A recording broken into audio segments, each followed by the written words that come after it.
Welcome back, fans, to David E. Hastings Stadium. Apologies for the technical difficulties that we've been having. Rest assured, our crew is working through them to the best of their ability. We bring you right back into the action. Aiden Ryan, the man on the mound. Currently in a 1-2 count against shortstop Connor Morrow, as Morrow's going to send that one bouncing into center field. It'll be a 1-out single for him. Breaking through early are the Royals. And Jaden, that is a hot start for the Royals against a pitcher so impressive as Ryan. And a beautiful piece of hitting there by Morrow in a 1-2 count. Didn't try to do too much, just put the bat on the ball. And when you put the bat on the ball, good things happen. Serves that one into right center field. Drops for a base hit. Here is the 3-hitter, Kainer Pena. He takes that one outside, but excellent work from Mitsuki Fukuda behind the plate to cover that one. Connor Morrow, not the biggest speed threat on this Royals roster, but he was dancing around out there at first. Maybe more mind games than anything. That's Kainer Pena facing a 1-0 count. It's going to send that one flying foul as per usual, the hordes of screaming kids chase after it. Always fantastic crowds here at Hastings. Tonight, no different. Park is packed to the gills. Grandstands are full up both the first and third base sides. You can see plenty of young families bringing the kids out to enjoy some baseball action here in the Royal City, and they are going to enjoy that one as that gets down, hits some outfield grass. Morrow's going to be held at second, but the result stays the same. Back-to-back singles for Connor Morrow and Kainer Pena. And another hit for the Royals right to the same spot. This time a little bit less hard hit for Kainer Pena, but it works all the same. Royals now have runners on first and second with 1 out, and up comes the cleanup hitter, first baseman Liam Wilson. And he's hitting in the 4-hole spot for a reason, folks. Heading into tonight's contest, a .310 batting average, 27 hits on the season, 14 RBIs. Hasn't quite found the home run touch he had in previous seasons. It could very well break through tonight. He's due for a dinger. So Aiden Ryan gets set. First pitch chopped on the ground, foul. Wilson, 3 homers so far this season, but 2023 with Kitchener, he hit 13 homers in 133 at-bats, .323 batting average with more walks than strikeouts. Not to mention 45 ribeyes to his name. He's a player built for big moments. And this here in the home half of the first inning is certainly as big as they come. Ryan gets set, delivers the 0-1. That one chopped foul. Just foul. I was holding the the word there just a bit to see what the call would be. And it is indeed foul. Dina Ramel offering infield umpires Mike Guthrow and Sean Schaefer a piece of his mind. But that one is indeed foul.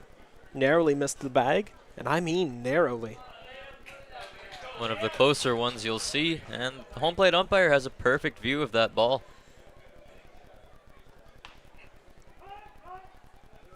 Time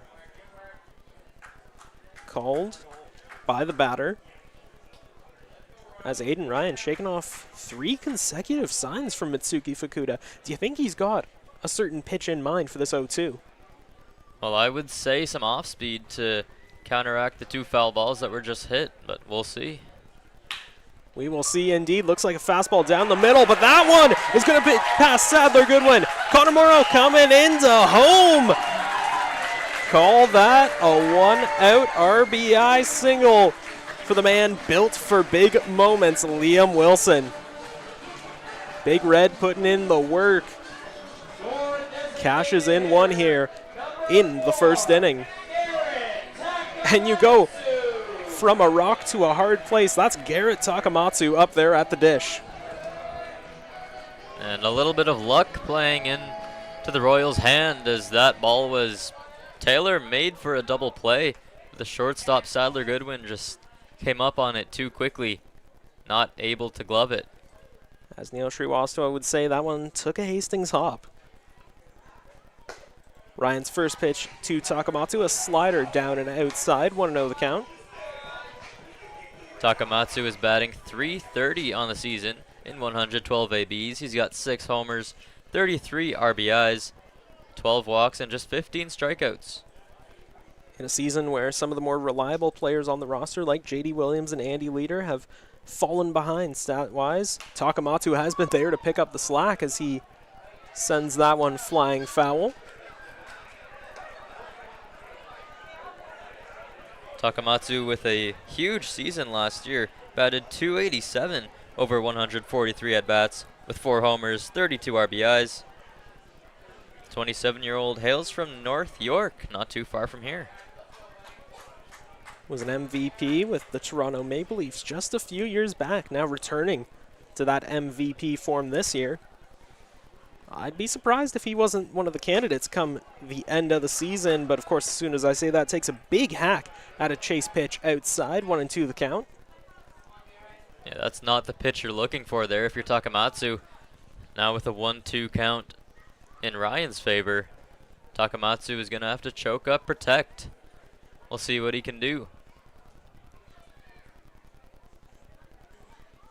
Runners with very safe leads, not threatening to steal, as Takamatsu is going to lace that one into shallow right field. That'll hit some outfield grass. The runners are held right where they are. But call that what it is, another single for the Royals.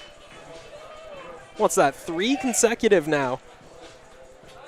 Big business from this Royals team here in the home half of the first. And I love the 2-strike approach from the Guelph Royals. That one came on a 1-2 count. Takamatsu got a little closer to the plate, choked up on the bat, put the barrel on the ball, and good things happen when you do that. Dumps another one into right field. Here comes J.D. Williams, the center fielder, with bases loaded and 1 out. Ryan shaking off consecutive signs from Fukuda. Now got something in mind he likes. Delivers. Down in the dirt, a fastball a little low. 1-0 now the count. Williams all content to let that one sail by. Williams batting .268 this year over 112 at-bats. 1 homer, 19 RBIs. Would love to cash in a few more here. As Ryan gets set and delivers. That one sent on a line, but foul. But that's an example of something that the Royals have done very, very well in their last few games, and that's fundamental baseball. Nothing too flashy, nothing too fancy, putting in the work, that tough work ethic shining through with this Royals team tonight.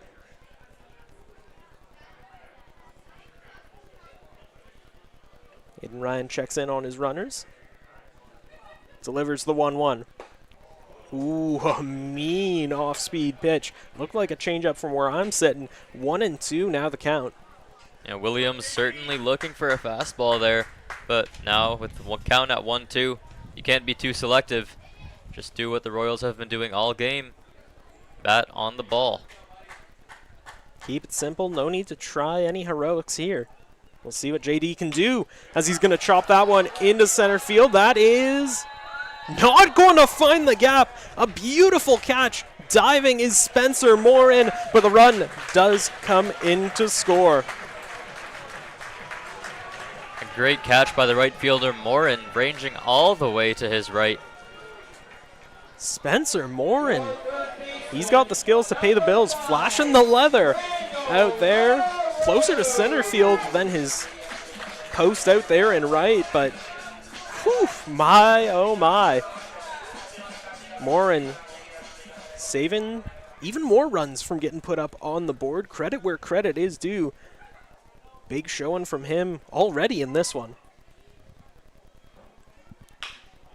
As Brando's going to chop that one over to short. Sadler Goodwin will flip it on to Victor Plaza at third for the force out. But the Royals get the damage done. 2 runs already up there on the board.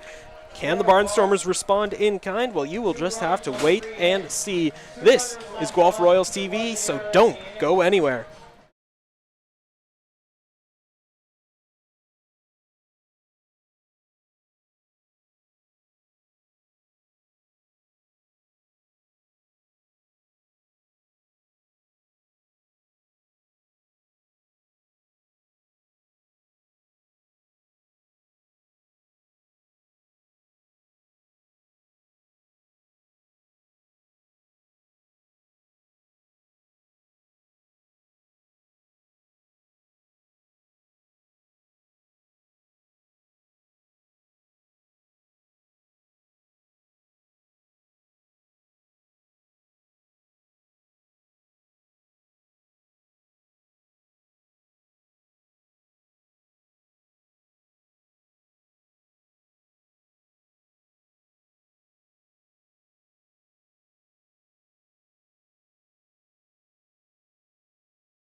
Welcome back, fans, to Guelph Royals TV. For those of you just joining us, I'm Josh Alderman, joined alongside Jaden Prasad.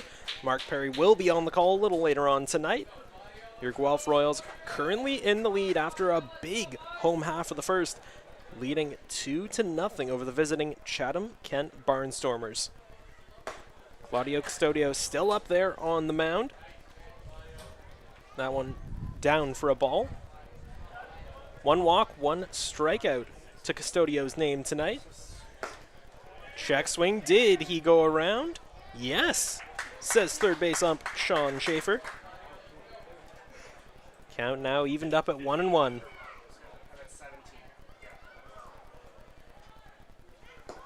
Claudio trying to pound the strike zone again. That one just didn't get the height he wanted, down in the dirt.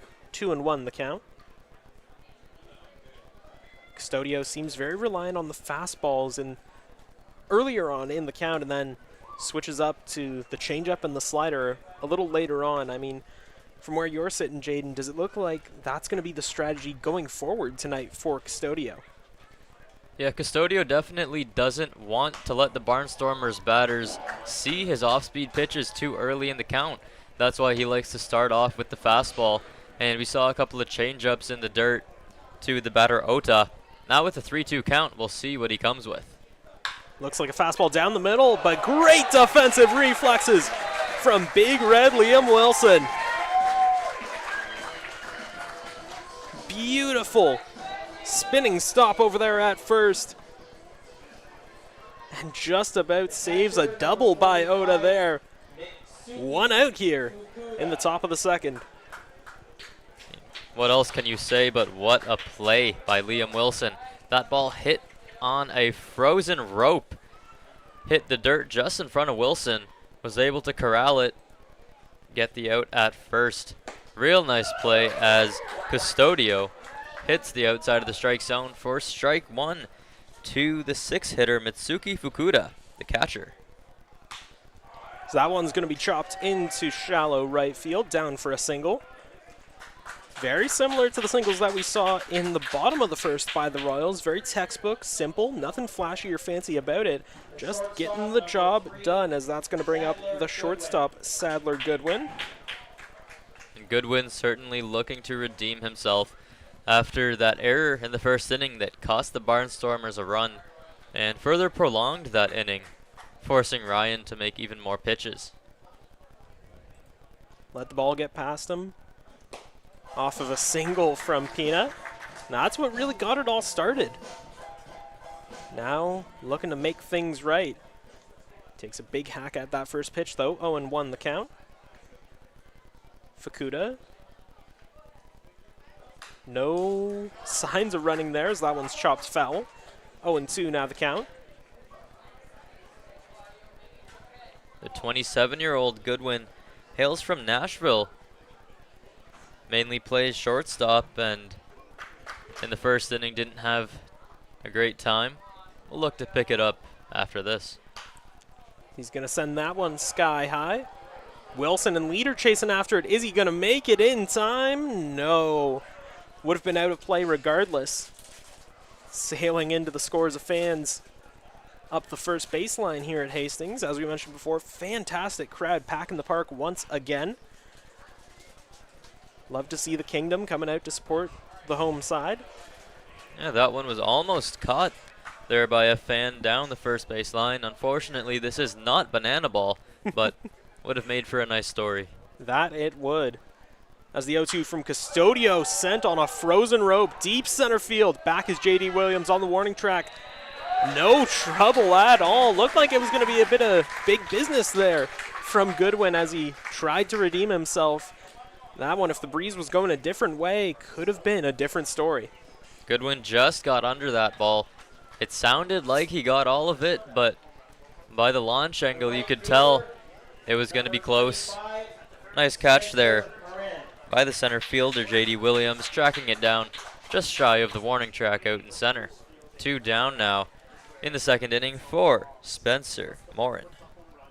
We saw him flash the defensive abilities in the last inning, see if he can switch things over to the other side of the dish. Chops the first pitch he sees foul, a fastball. Evening the count, no, bringing the count to 0-1.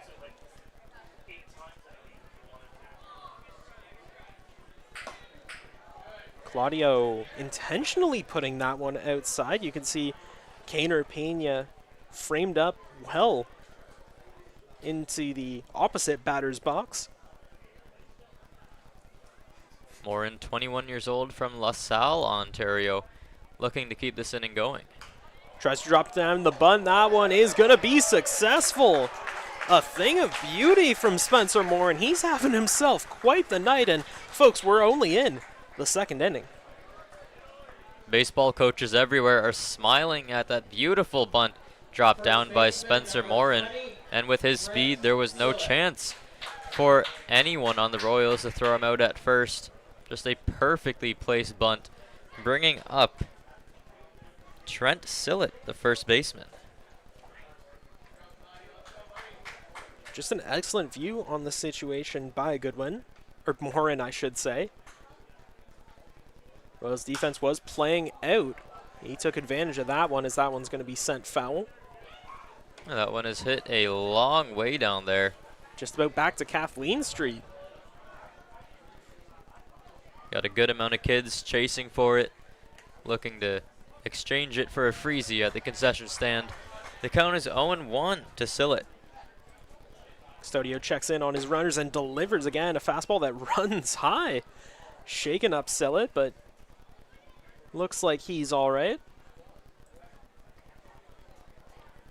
Sillett hasn't got the start that he wanted this year, batting .161 in 56 at-bats. Custodio with the 1-1.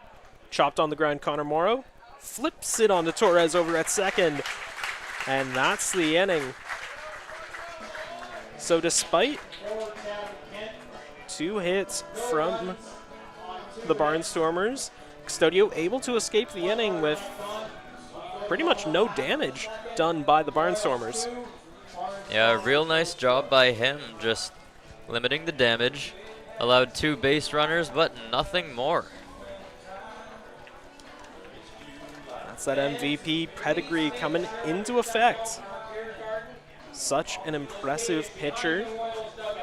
He's also known to bat when the occasion calls for it.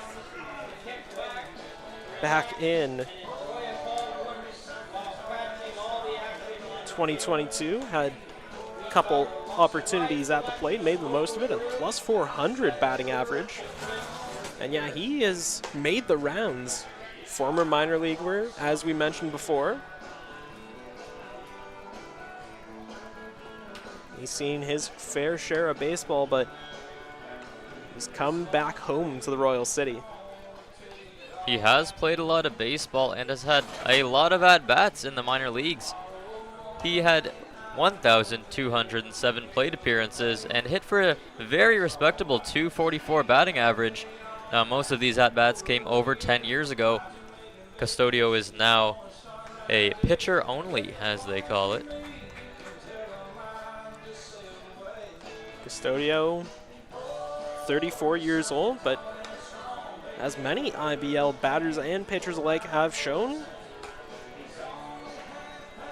veterans are a hot commodity in this league. Plenty of them playing pretty late into what would be considered the end of most major leaguers' careers and still putting up dazzling numbers. Well, enough about the Royals pitcher. Let's talk about the Barnstormers pitcher, Aiden Ryan. Yeah, Ryan is not a veteran of this league.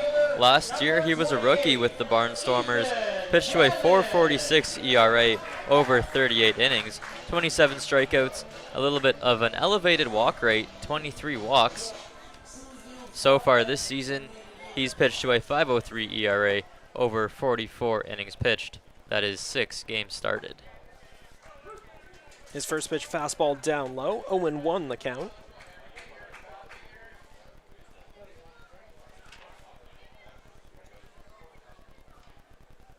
Barnstormers playing a very traditional defensive setup as big swing and a miss there from Ethan Hammond.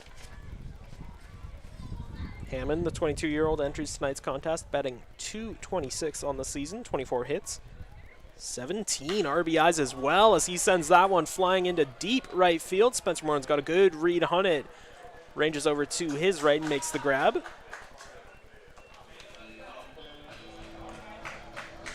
That's going to bring up the young veteran, Andy Leader, just 26 years of age. Leader hailing from Kitchener, Ontario.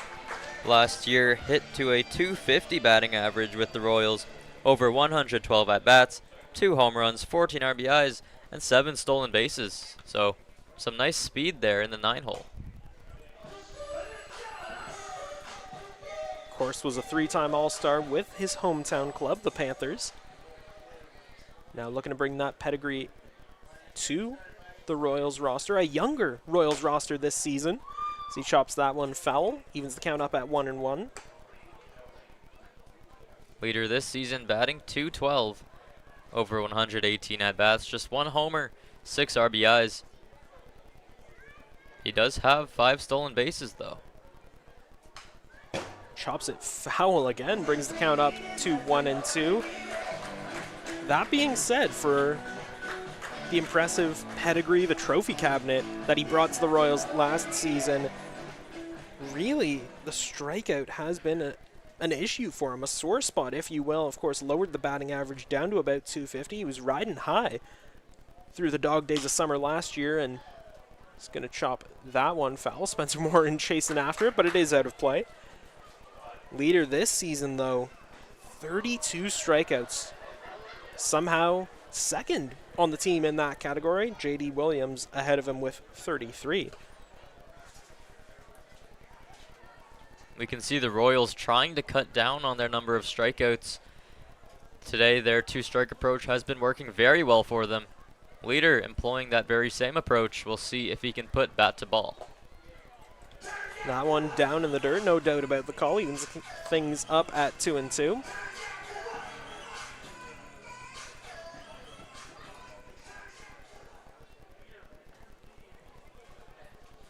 So Aiden Ryan wasting little time, delivers the 2-2s. That one, no trouble at all for Spencer Marcus.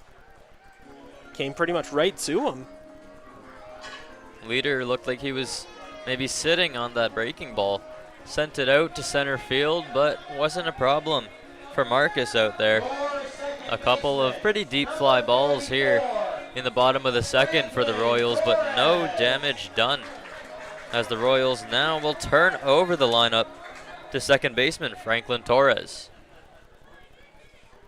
Torres, the former Angels farmhand. Was a massive get for the club last season. Returns now, batting a very impressive 6-11 in just a handful of appearances this season. 10 runs, 11 hits, 1 homer, and 2 RBIs. He is off to a very hot start in his comeback with the Royals as he's going to send that one flying into deep center field. Ranging back is Spencer Marcus, but he is going to make the catch. So the Royals able to put bat to ball, go back to the fundamentals, but nothing comes of it. We'll see if the Barnstormers can make a little more of the missed opportunities they had their last time up as we headed to the top of the third. This is Guelph Royals TV. Stay tuned. Heard you looking for a hero. Well, look up. Yeah, I got the heart of a champion. If I get knocked down, I get back up.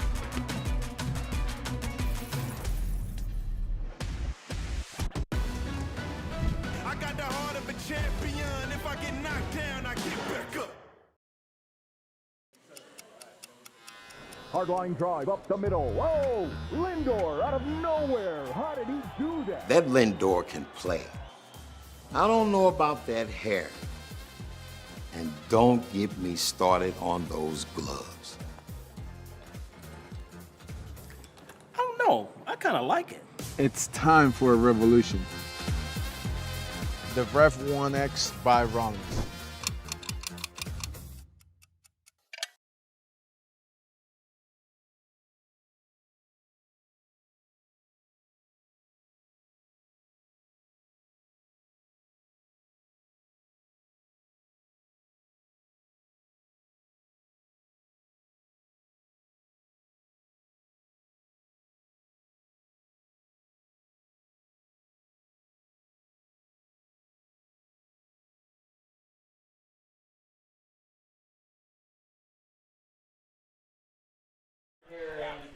Welcome back to David E. Hastings Stadium here on Guelph Royals TV. I'm Josh Alderman, joined alongside Jaden Prasad. Mark Perry will be on the broadcast just around the corner.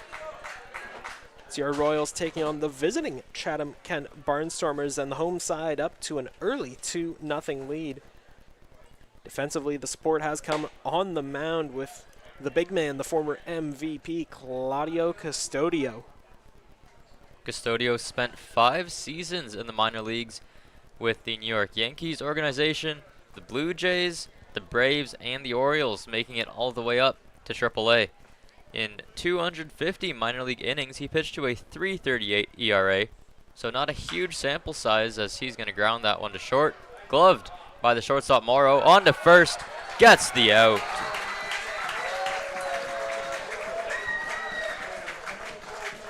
Very, very impressive is Custodio. We mentioned big with the strikeouts back in 2022. Of course, 196 across 120 innings pitched. But something else he does very, very well, and we brought it up in the first inning, is soft contact. Unremarkable contact. Flyouts, pop-outs, groundouts, you name it, Custodio is able to induce it. His first pitch to Victor Plaz, swung on for a strike, 0-1 the count. Custodio plays a lot of winter ball, spent the 2021-22 season in the Dominican Republic, 2022 all the way to 2025 winters were spent in the Venezuelan League, and even this year he was pitching in indie ball over in Mexico. So a lot of baseball, a lot of reps for Custodio. Big swing and a miss there from Victor Plaz, brings the count to 1-2. We talked about how impressive some of his off-speed pitches are, the changeup, the slider, but the fastball doesn't get enough recognition.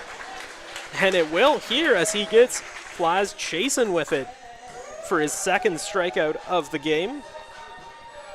A heater of a fastball a la Jacob Cush, but brings the technical wizardry that you don't often see in a pitcher who throws so much heat. That was one nasty pitch down and away, generated the swing. 2 outs quickly. Very quickly, as that's going to bring up left fielder Andrew Groening. As I mentioned before, Groening just 19 years old in his first week in the IBL, one batter of the week. Consecutive fastballs inside, almost at the elbow. 2-0 now the count.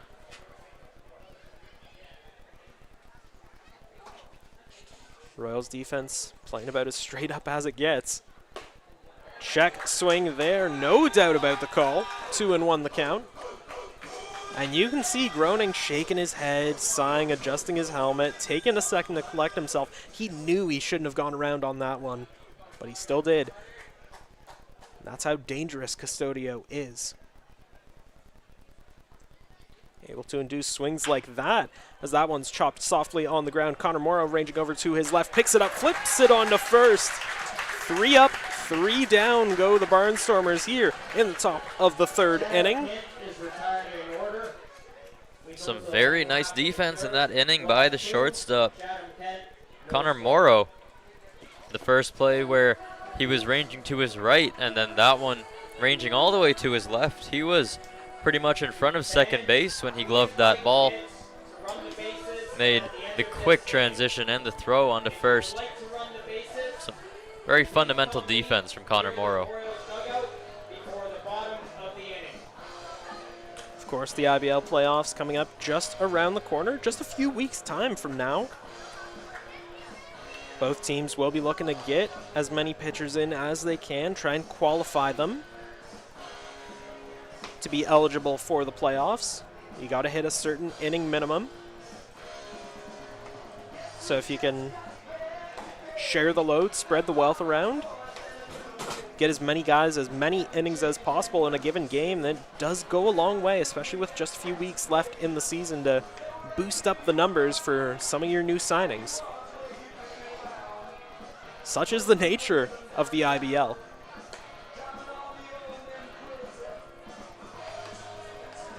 Of course, it'll be the Royals back up to bat. Connor Morrow, Kaner Pena, and Liam Wilson will be the batters.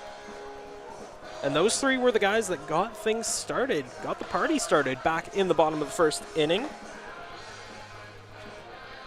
I'm sure they're looking to do it again. Royals are real happy they're turning it back over to the top. And I'm sure the Barnstormers have taken note of where the Royals like to hit the baseball. They've been hitting almost everything to the other side of the field. Maybe we'll see some defensive shifts here as the lineup turns over. We will have to see, as kicking things off is shortstop Connor Morrow. We've seen him flash the leather a couple of times tonight out there at short. Putting in the work defensively, see if he can replicate the effort that he put in the bottom of the first offensively here in the home half of the third. Victor Plaz playing in, not quite close to the infield grass, but very clearly cautious to the bunt attempt by Morrow. That first pitch called a strike, 0-1 the count. Real nice pitch there from Ryan. Just caught the outside corner. Very good at painting the corners is Ryan, but doesn't need to that time. Straight up Main Street, gets a big hack from Morrow, 0-2 the count. Morrow needing to put that two-strike approach into play early here in this at-bat. It's already 0-2. Ryan shaking off a couple signs from Fukuda. Has that one down in the dirt. 1-2 the count. Aiden Ryan already up to 39 pitches across 2 and change here in this one so far. Royals certainly running up the count. As that one's high, a fastball outside. 2-2 the count. That is certainly what the Royals do. Run up the pitch count. And especially against a team's starting pitcher, that is always something that you would love to do. So that one's chopped on the ground, gets past the glove of Victor Plaz into left field, and there's that opposite contact that you were talking about, Jaden.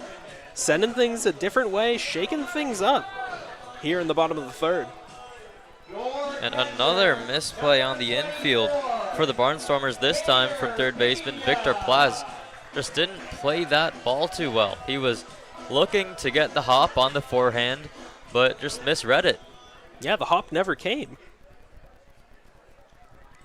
Never quite got down on the baseball. Something that he'll look to improve on going forward. Especially with Kaner Pena up at the plate. When a guy's debut appearance includes 2 home runs, you know he's going to be something special.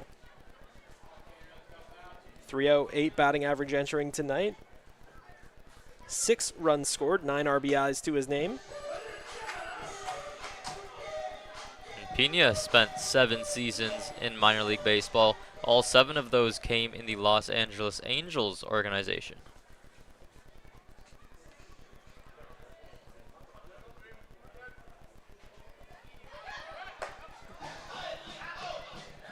Barnstormers going to try a pickoff attempt on a pitch down in the dirt. 3-0 the count, and that pickoff attempt really amounted to nothing. Connor Morrow, very cautious lead at first, able to get back with plenty of time remaining. And with the count at 3-0, Morrow is not going to be taking any chances here. That one is going to be ball 4. Kaner Pena kind of had us all fooled, kind of stood still there for a second. Really trying to sell that one as a ball, and does so successfully. It'll be 2 runners aboard with no outs here for Liam Wilson. And Liam Wilson finds himself in another big spot for the Royals here in the bottom of the 3rd. Runners on first and second with nobody out. Picked up his 15th RBI of the season back in the home half of the 1st. Would love to replicate that result and maybe even a little bit more here against Aiden Ryan. Ryan checks in on his runners. Waits for a little bit and delivers a fastball just outside, down and away, 1-0 the count. And Wilson has a great eye at the plate. This year, 12 strikeouts compared to 10 walks, so he keeps the strikeout number very low. Might look to draw a walk here, but the Barnstormers will do everything they can to prevent that as Takamatsu waits on deck. Big swing and a miss there from the big man. Evens the count up at 1-1. Nasty slider to the outside from Aiden Ryan, something we quite haven't seen from him just yet. And that's exactly where you want to put that slider. You make the batter think it's coming in the strike zone, and it dives right out of there. That's why so many major leaguers say the slider is the hardest pitch to hit. And Wilson showing exactly why. That one, no chase needed, called a strike, 1-2 the count. Fastball straight up Main Street. Wilson left looking. With the count at 1-2, Wilson will now have to expand his strike zone a little bit. Just put the bat on the ball. Do what you did in the first inning. Barnstormers defense is playing slightly to the pull side. Big hole over on the right. Looking to get a double play as that one's chopped foul. Wilson stays alive. It's important to note that both RBIs that the Royals have cashed in tonight came in 2 strike counts, something they've been quite effective in so far in this one. Not playing it safe, not being cautious, just trying to put bat to ball. So Aiden Ryan taking his time with this one. Obviously has a certain pitch in mind as that one's going to be smacked past Victor Plaz into the outfield. Stopping at 3rd is Connor Morrow. As that ball gets loose, Fukuda chasing after it, flips it over to home. No one's covering the bag. The runners are going to advance. A series of unfortunate events for the Barnstormers means another run on the board for your Guelph Royals. What an absurd series of events there. So Plaz couldn't get to it in time. Runners are held right where they are. The situation would have been bases loaded. The throw comes in from Groening out in left field, and Plaz, again, can't get to it in time. It gets past him. Fukuda races into cover. to get the ball. Aiden Ryan tries to cover the plate. That's when Connor Morrow spots his opportunity, races home, and then the flip from Fukuda to Ryan goes wide. So the other two runners will advance up a base. And now a chance to breathe. As that ball loose, but Fukuda right there to cover it. 1-0 the count. You know what team this reminds me of, Josh? Let's hear it. The 2025 New York Yankees. As the Barnstormers are not having any fun defensively tonight. That's already 3 errors. And Victor Plaz over at third base is certainly not having a good time. A couple of misplays there. On the batted ball, he didn't get the hop that he wanted, and then obviously wasn't able to corral the throw from left, which then allowed the runner from third to score. Barnstormers really need to clean this up. They've given away a number of outs already.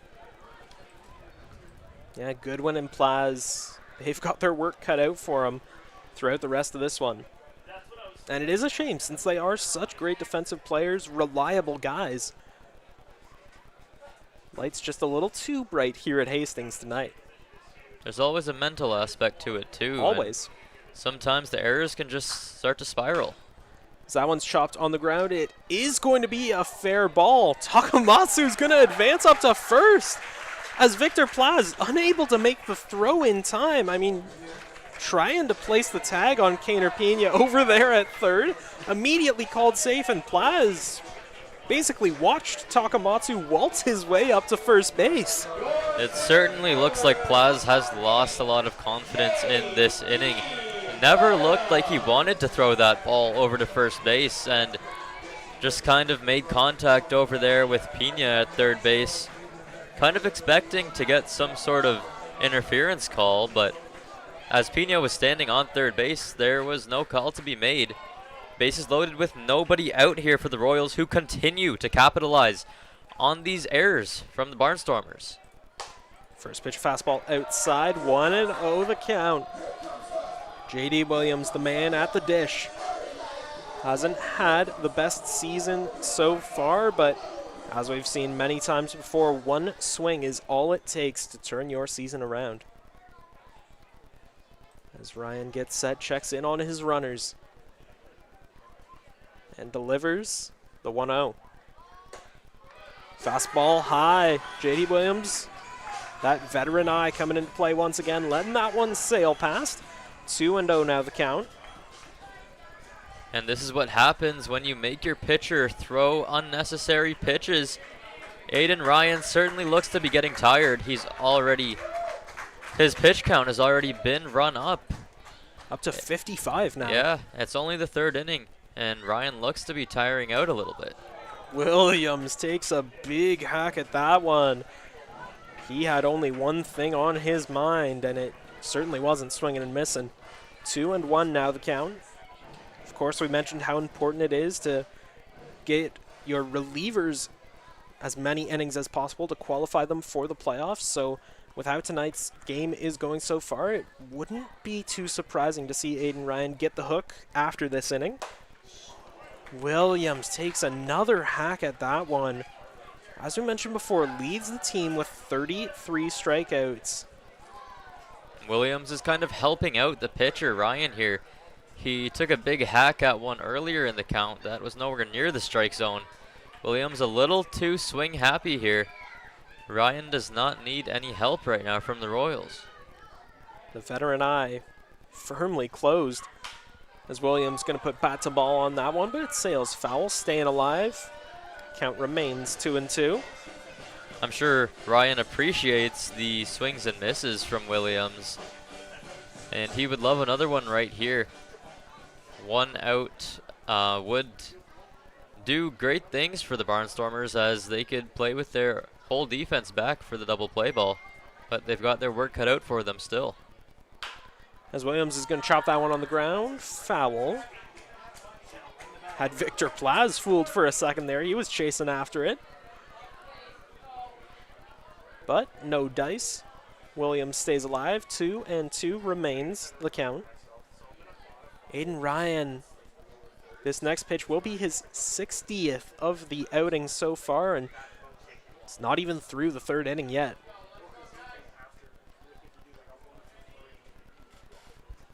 Takamatsu, Wilson, and Pina, the runners, at first, second, and third, respectively, as that one. Another fastball outside. And you can tell Ryan was looking for a chase with that one.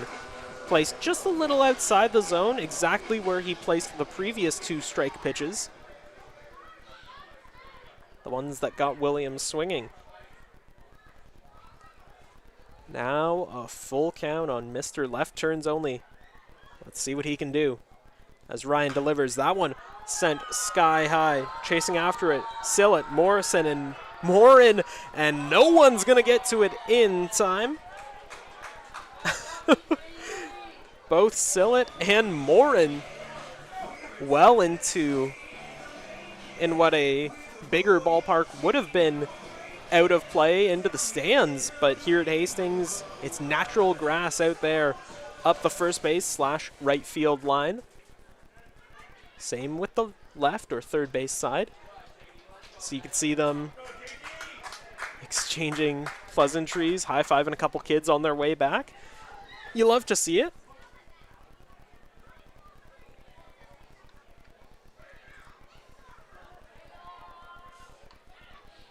But now back to business as Aiden Ryan gets set, delivers the full count pitch. Chopped back again by J.D. Williams to stay alive. Excellent at-bat from J.D. Williams. Sorry, Josh, but he's having a really nice at-bat to try to continue to run up the pitch count of Aiden Ryan. I would be very surprised if there wasn't a mound visit after this at-bat, regardless of the outcome. Aiden Ryan checks his runners and gets set.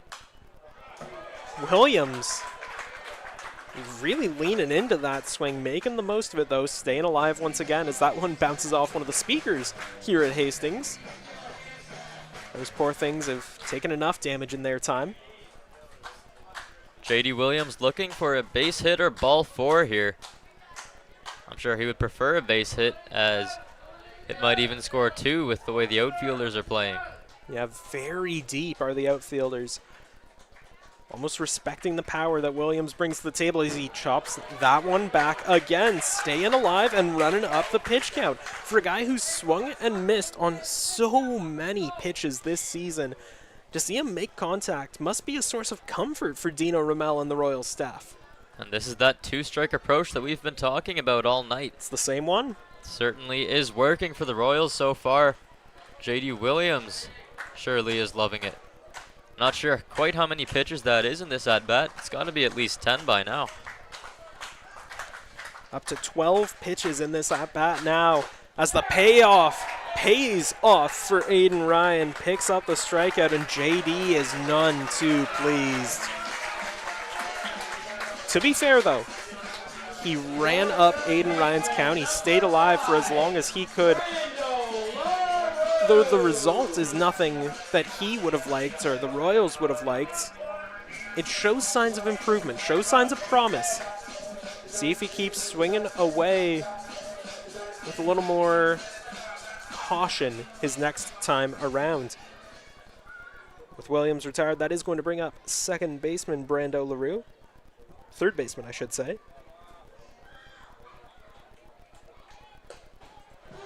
Well, a lot of baseball people say that whenever an at-bat lasts more than 8 or 10 pitches, the batter wins the at-bat no matter what. And that pitch, or that at-bat, sorry, was, what, 12 pitches, 13 pitches? And 13. 13, yeah. I think J.D. Williams won that at-bat regardless of the outcome. Yeah, there are many ways you can win an at-bat.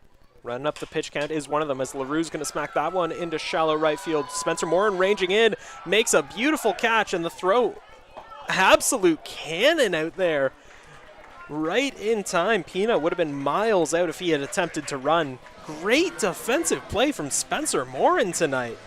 Yeah, Morin had his momentum coming in on that ball all the way, and that certainly helped him getting himself behind that baseball and making a perfect one-hop throw to the plate. The runner at third, Pina, faked his start, to try to force that throw and see if Morin would throw it away. But Morin, with really nice defensive play tonight, as you said, prevents another run from scoring. The Royals definitely know what they're up against in right field now. As the young gun Ethan Hammond up at the dish now. 2 outs, 3 runners aboard. He's going to let that one sail past. A breaking ball. 1-0 the count.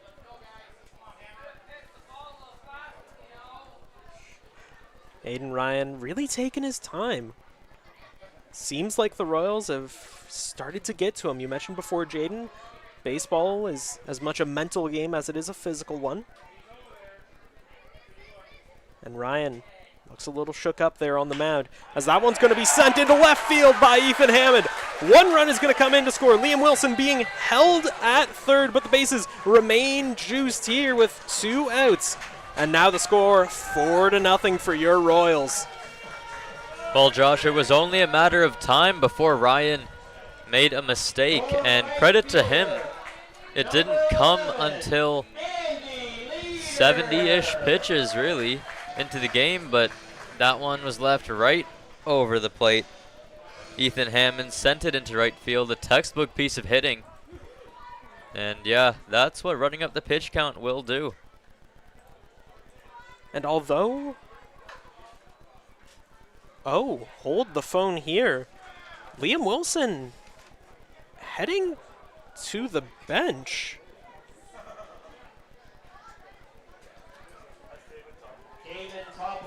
David Topley into run for Liam Wilson.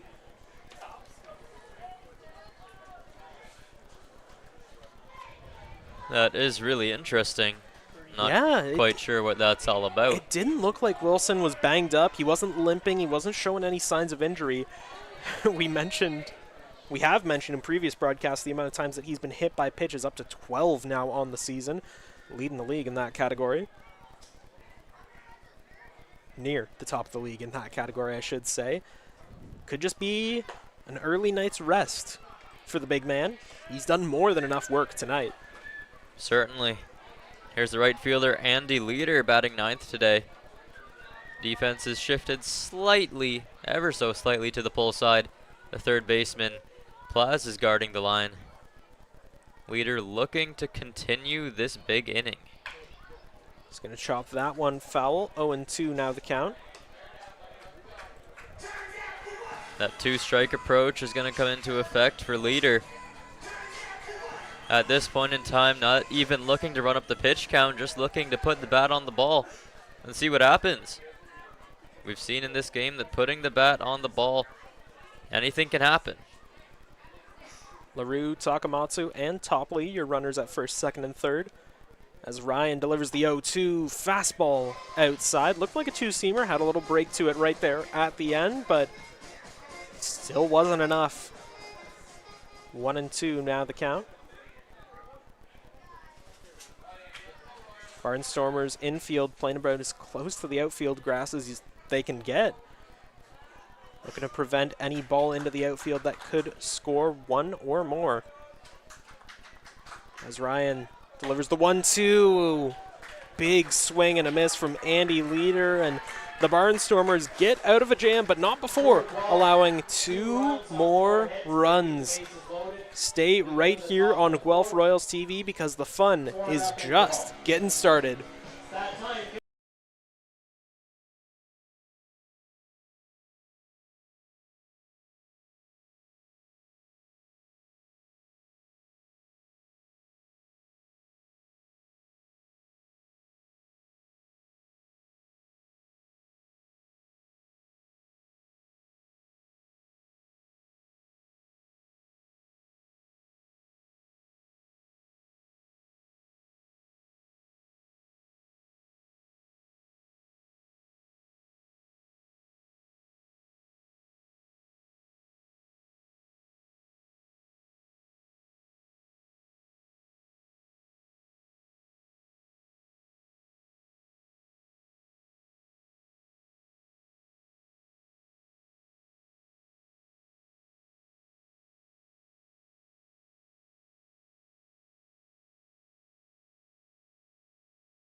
All right, welcome back inside Hastings Stadium in Guelph, getting set for the fourth inning of play. Mark Perry joining the broadcast booth here for the rest of the show. Josh Alderman beside me, taking care of the color for the next 3 innings. Jaden will be back for inning number 7, and it is a 4-0 scoreline. The Guelph Royals with the lead over the Chatham-Kent Barnstormers. Here's Spencer Marcus. First pitch he sees, puts that one into right center, and over to can't make the catch was J.D. Williams. Would have been a phenomenal grab, but J.D. just dove underneath it. And Marcus is on with the leadoff double. It's hard to say what went wrong there. Williams had it tracked, maybe just mistimed his dive. Couldn't really get to it just in time. And looks pretty shaken up out there in center field, limping his way back to his usual defensive position. It's a guy that just puts his body on the line, let me tell you. He makes a number of great grabs and doesn't care if he wears some bumps and bruises along the way. Here's Yushin Oda. He was retired on a great play by Liam Wilson over at first base. Just a hot shot over there. Liam also not in the game anymore. The legendary Damon Topley taking over for him over at first base. And we're the only game in the IBL tonight, so maybe there's some Leaf fans watching. Hopefully looking at Damon Topley in a uniform that's not Maple Leafs blue isn't so jarring for them. Royals blue, close enough. Still that white and blue color scheme. Tell that to a Maple Leaf fan. Yeah, it's going to be a hard sell, but Topley brings plenty of veteran experience to this younger Royals team. Well, it's a young team that's gotten much older in the last couple of weeks with some of the main additions that they have made, but there is still quite a bit of youth that they will be able to take into the postseason. So the runner on second here for Oda, swing and a miss for strike 3, and that's just the 3rd strikeout for Claudio Custodio. He's been very effective at inducing unproductive contact. More than a few groundouts, a couple pop-outs and flyouts along the way too. Well, keep in mind, this is a guy that was getting double-digit strikeouts every single time he was on the hill during his MVP season. In fact, he had an 18 strikeout performance against the Leafs back on July 3rd of 2022. That is his IBL career high. Flared into left field. It's going to drop right in between Hammond and Morrow, and a base hit here for Mitsuki Fukuda. Runners on the corners with one away. Just looked like a little bit of miscommunication out there in shallow left. Both guys calling for it all the way, and in the end, neither of them come up with it. It's what you would call a bloop single for the Chatham-Kent Barnstormers, and that'll set things up for Sadler Goodwin, who is 0 for 1. Goodwin still looking to redeem himself after the error in the first inning that really got the Royals' run started. Hasn't quite come around offensively just yet. That went into the dirt for ball 1. These two teams not separated by too much. There is a little bit of a gap, but the Royals, with a few key victories over the next few games, can really close that one down.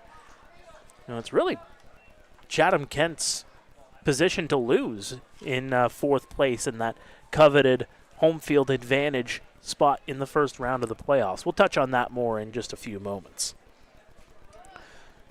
1 ball, 1 strike here on Goodwin. Custodio offers into the dirt yet again. Blocked there by Pena. And that's ball 2. Custodio hasn't put too many pitches down in the dirt tonight. He's been very effective at the very least, getting them into Pena's glove one way or the other. And offering again right on the outside edge. Evens the count at 2-2. And those are the kind of offerings that will set a statement where, hey, it feels like it might be a little bit outside the zone, but you have to take a hack there. The 2-2, and that'll go out of play. Goodwin almost hearing your advice there. Definitely taking a swing at that one, staying alive. Yeah, he might have an earpiece. Who knows? We've said it before. Some of these players might be listening in, hearing our analysis. For the record, the delay between on the stream and live is about 20 seconds as that one's flared deep into right field. It's got distance. It's going to go all the way back and all the way to the 393 sign. Circling around third is Marcus. Getting the stop sign for the triple is Sadler Goodwin. And the Barnstormers get on the board. Sadler Goodwin comes up big here. Cashing in two with a, can you believe it, 2 RBI triple. If Andy Leader hadn't got to it when he did, of course, his impressive speed coming into play there, I have no doubt in my mind that that would have been an inside the park home run from Sadler Goodwin. Coming up big and redeeming his earlier defensive error. Well, that 393 sign is triple territory. When you got that speed, you have a chance. But Don Menard putting on the stop sign. Great grab there by Topley. He gets over and makes the tag onto the base, but a runner comes in to score to make it 4-3. Speaking of speed, Topley hitting the nos, turning on the afterburners, getting there just in time to make the play. That's that old man speed. But don't call him an old man. He's 49 going on 50 next month. But he can still move. That is for sure. Like a man half his age. So impressive is Topley. First pitch to Sillett is going to go into foul territory.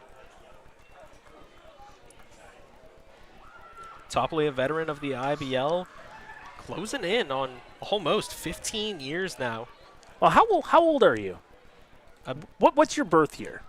2005. Okay, so he was in the league in 1995. 10 years before you were born, he was playing for Stratford. Forget I said anything. That's how long he has been in the Intercounty Baseball League. Damon Topley has been playing baseball longer than I have been alive. A veteran's veteran. Well, he is among the greatest of all time. I mean, you look at the all-time leaders, and I've been saying it as well, where he came back for a weekend when the Maple Leafs were short. I think he started to pay attention to some of the all-time stats that were being put up onto the website. How can you not? There's a lot of data up there. He is up there in a number of different categories. By the way, Trent Sillett facing a 1-1. Chopper down the line. That one gets underneath LaRue, and Sillett will get on to first base. So, just so we can go over it, again, these are the stats going into the season. Damon Topley, second in hits, 871, trailing the great former Royal Sean Riley by quite a bit. But Damon Topley, second all-time coming into the season. Home runs. Not in the top 10, not in the top 20, top 25. He has 52 career home runs. Doubles machine, 124 coming into the season. There's a strike on Evan Morrison. I mean, the RBIs are up there as well, but I think this is the key one that really starts to make you think maybe he was keeping an extra eye on that, as nobody knows where the baseball is. And it's underneath Kaner Pena, and that'll allow Trent Sillett to advance to second base. I believe it actually got mixed up in Matt Neely's gear, almost like underneath his foot. It was quite the confusing scene there. So I'm going to get done with my soapbox here very quickly. So Damon Topley coming into the season, 498 career RBI. 2 away from 500. Only 2 others have done that in IBL history, as there's a strike on Morrison. So you have to think that, yes, he's coming in for this veteran experience, and he has a lot of experience to bring, the North Bay native. But I think he looked at that 498 and said, you know what, I kind of want to see that go above 500. And with this Royals team playing the way that they are, opportunities will come aplenty for Topley. That one into the dirt. By the way, Tracy, I was born in 1988. For those watching on the stream, I'm a youngin', yes, but I was around when Topley first entered the Intercounty Baseball League. The youngin' beside me, he can speak for himself. Into the dirt for ball 3. Yeah, I was born about the time of Topley's prime. Jason Reynolds in the chat. How about that? Damon Topley to the Royals compares to Johnny Damon going to the Yankees. I mean, you're not wrong. By the way, that was kind of jarring seeing him go to the Yankees. That's going to be chopped right through the hole. Torres getting over and can't make the play. The throw to first not in time as Evan Morrison legs it out. And that'll put runners on the corners.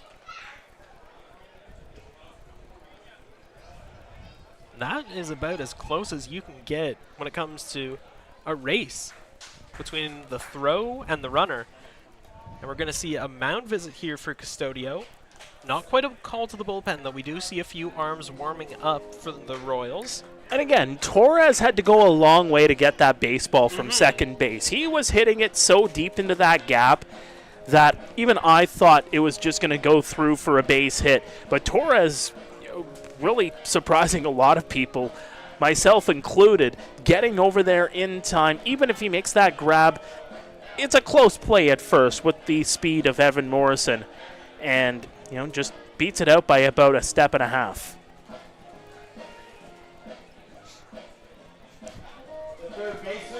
So it will be runners on the corners for the third baseman, Victor Plaz. Not a memorable night on the defensive side of things. Not one he's going to want to remember anytime soon.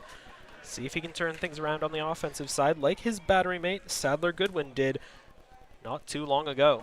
There's a swing and a miss. Should mention we're getting close-ish to a full moon. Full moon technically is about 4 days from now. It's maybe about 75-80% at this point, so can't blame the moon for any kind of mistakes, as that one is going to bounce up on Pena. He doesn't know where the baseball is. Silic comes in to score. It's a tie game. Throw over to third, not in time. A big inning here for the Barnstormers, and they have cut right into that 4-0 deficit, answering back quickly to tie this game. Folks, there's a reason the Barnstormers are sitting fourth in the IBL right now, just 6.5 games back of the league leading Welland Jackfish. This is a big-time team, and credit to the front office. This is just their second season as a franchise. Very impressive roster, top to bottom. And he went around for a strike. So again, it's going to be charged as a wild pitch. So Custodio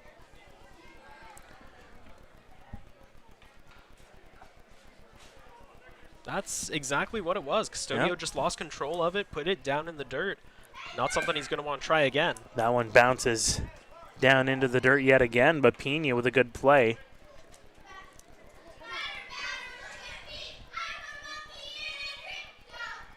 As there is some action in the bullpen, and this is not surprising at this stage of the season. It's not necessarily the state of the game. There's a big swing and a miss for strike 3. But we'll get more into those storylines in just a little bit, Josh. As this is the time of season where you're trying to get guys qualified for the postseason. So, from what I understand from the Chatham-Kent Barnstormers, they're kind of in that situation where they're trying to get guys qualified. So it's tough to say how much longer Aiden Ryan will be out there. He's going to go back out there for this inning. There is some movement in the Royals pen. So that's something to factor into this game as we move along, as it gets deeper into this contest. Is guys, you need 10 innings and 5 appearances to qualify as a pitcher.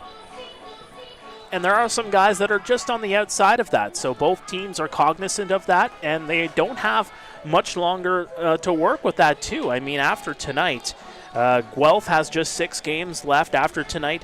Chatham's just got 5 games remaining. So, not only do you have to factor in the innings, you got to make sure you're getting a guy in, even if it's just for a minimum 3 batters. If you can get a guy in for an appearance and maybe erase 6 or 7 of those innings out of the 10, all of a sudden, you're just working with, hey, maybe get a guy into the 8th, face the 3 batters, get out of it. Doesn't matter if you get them out or not. You get the appearance in, and then that's another way to do it. That's exactly how you do it. Of course, we mentioned playoffs just around the corner, and these teams want to bring their best, want to bring the top guys that they have. The only way to do that is to make sure that even some of the new signings or the guys who have played a little more sporadically get those appearances, get that time in to be automatically qualified to be on the playoff rosters. So we'll start here with Franklin Torres.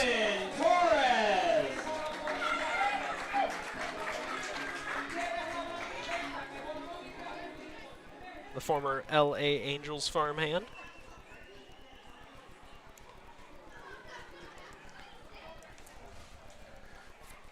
So we are tied at 4 as Torres will take one on the outside for strike 1.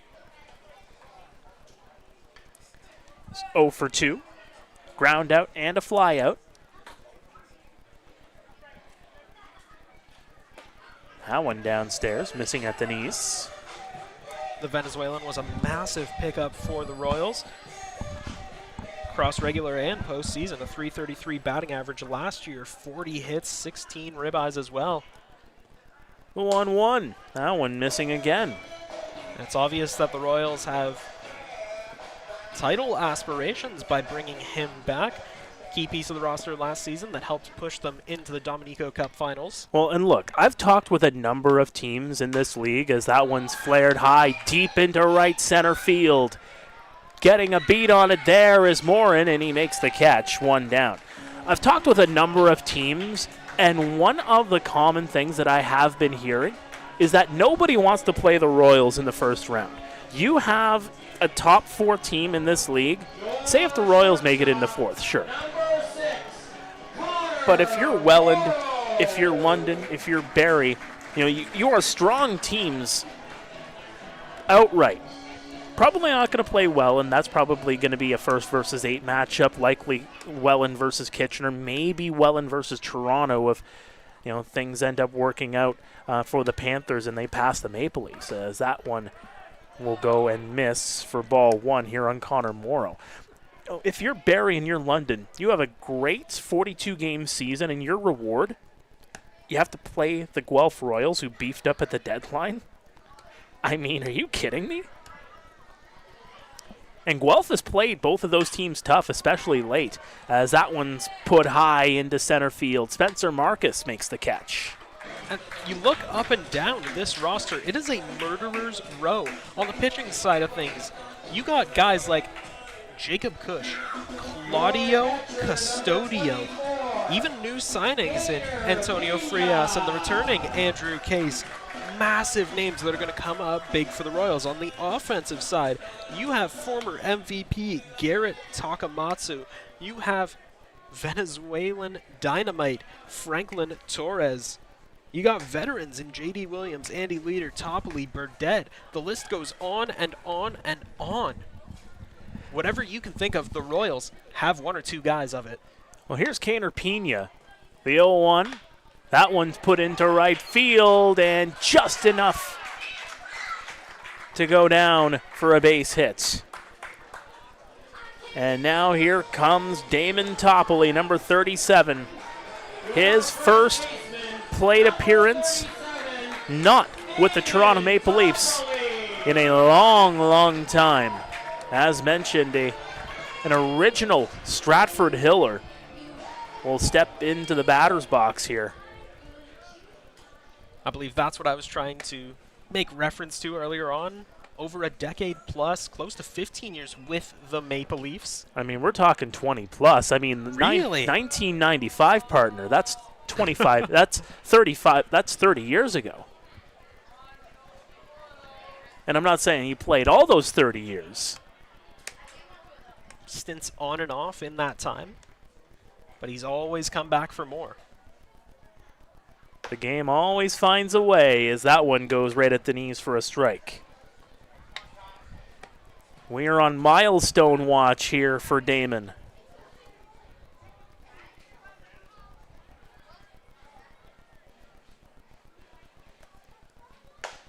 That one reaches for a strike. Yet to get a hit.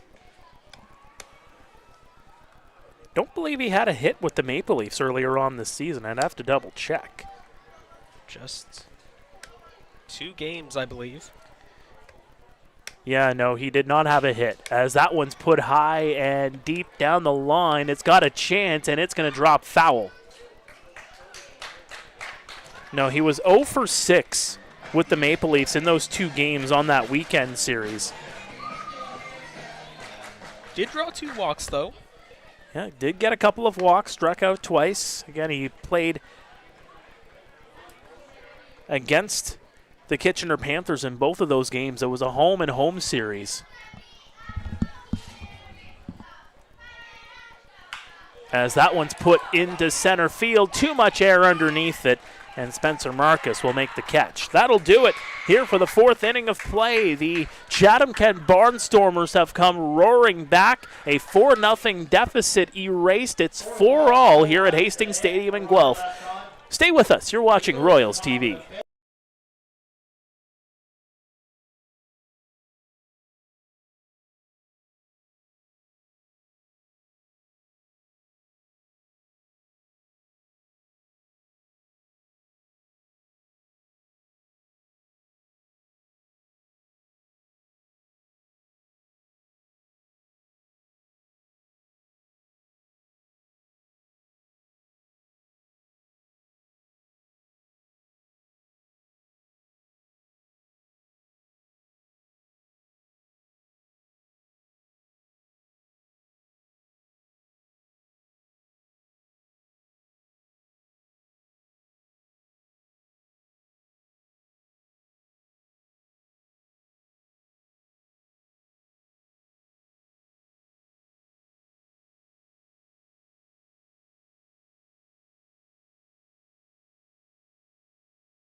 Welcome back to Royals TV. It is 4-all here at Hastings Stadium in Guelph. Mark Perry, Josh Alderman here with you.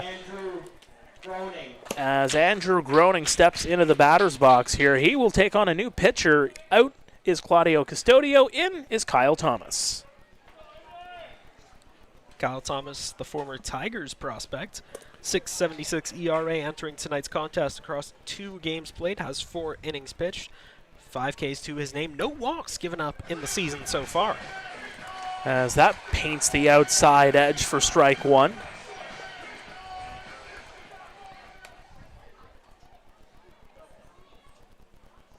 Royals playing a very traditional defensive setup. That one goes out of play.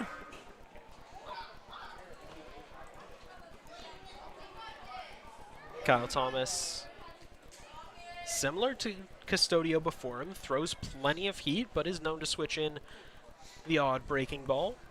Sliders and curveballs are the name of his game. That one's put down the line, foul, just the other way.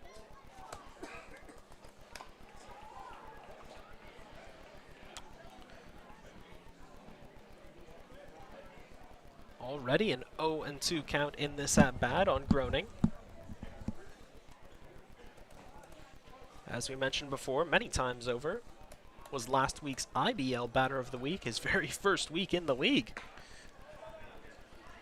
He had himself quite the week, that is for sure. He was up against quite a bit of competition, but really set himself apart above the rest to earn that honor. That is for sure. Nice. 1 ball, 2 strikes here on Groening.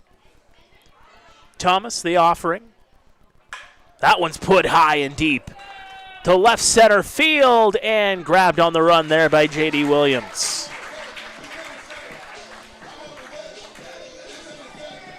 Well, there's no doubt that Groening has the power to go yard. Last week, 2 home runs.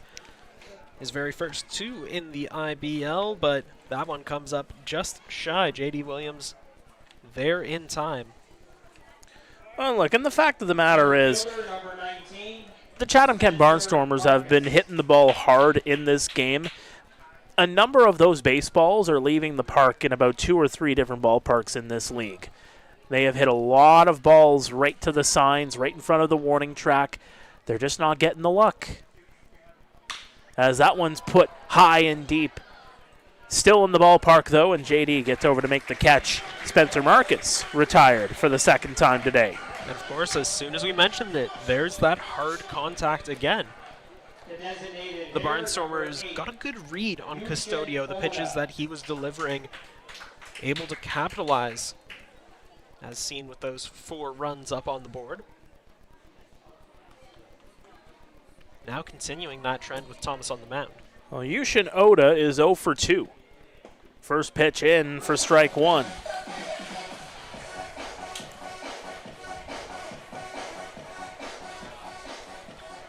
The 23-year-old entering tonight's contest, a .305 batting average. Held off there. Now, of course, I should mention and give credit to Jason Reynolds where credit is due. There is that connection in Damon Toppoli and Dino Ramel, the manager. And I think this is more for people that are going to be watching the replay of this game tonight because they won't see the live chat. They won't have the benefit of that as that one misses inside. Indeed, the field manager for the Maple Leafs, Dino Ramel, back in the mid to late 2000s, helping the legendary Toppoli earn a ring or 2, including that last ring that he won back in '07.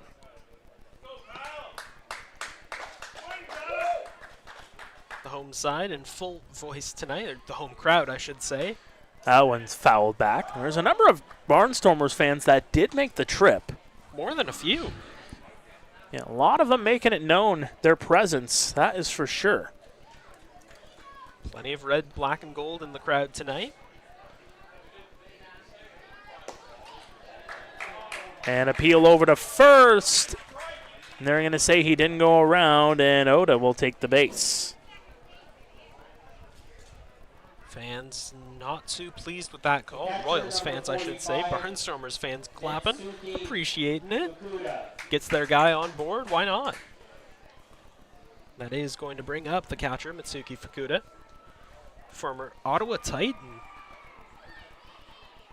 in his second year with the Barnstormers. He's 2 for 2, a pair of singles, and that one misses upstairs for ball 1. Up to 27 hits on the season so far. 19 RBIs as well. Even a triple to his name. A dangerous hitter. Chopper to Morrow. Fields it over to second base. They'll get the force out. And that'll do it. So the Royals will go up to bat here in the 5th. No runs, no hits, a runner left on. And a good job there by Kyle Thomas. Gives up the walk, but nothing else. A couple of hard hit fly balls to center field, making J.D. do some work. And then Fukuda ends up grounding out. And it looks like we do have, we do have a new pitcher coming into the game for the Barnstormers. Aiden Ryan, just 4 innings of work tonight. 4 innings is all Aiden Ryan gets tonight. Yeah, Mike DeLong will get the nod here for the Chatham-Kent Barnstormers. Got to check out the glove that he's wearing. I don't think he went to go see my buddy Braden to get that glove. Not too much flash to it, but Mike DeLong, he is a hard-nosed veteran. Former London major, played for the club in 2017, 2018, 2021. Across that time, 11.69 ERA across 26 innings pitched in that time, 24 Ks. Well, let's take a look at the road ahead and the fight for 4th place in the IBL standings. Chatham-Kent currently holds it with 6 games remaining, including tonight. They're a game and a half up on Hamilton. Guelph is 3.5 back of Chatham-Kent, and when you look at the tiebreaker scenarios, there are still a few games left head-to-head, including Chatham-Kent and Hamilton. They're going to meet on Friday in Hamilton, and that is going to decide the tiebreaker. Whoever wins that game, if those two teams end up tied in the standings following game 42, that is going to be the tiebreaker. Whoever wins that one will end up higher in the standings. Guelph, meantime, also a couple of games left against Hamilton. So there's still some tiebreakers to decide in there. If Hamilton wins the final 2 meetings, they'll be tied at 3 wins apiece. And then you go into runs for and runs against. I don't have it in front of me what that differential is at this point in time. But, again, with 2 meetings, whatever stat I throw at you could be way out the barn door, if you will, by the time it is all said and done. But again, there is that road ahead.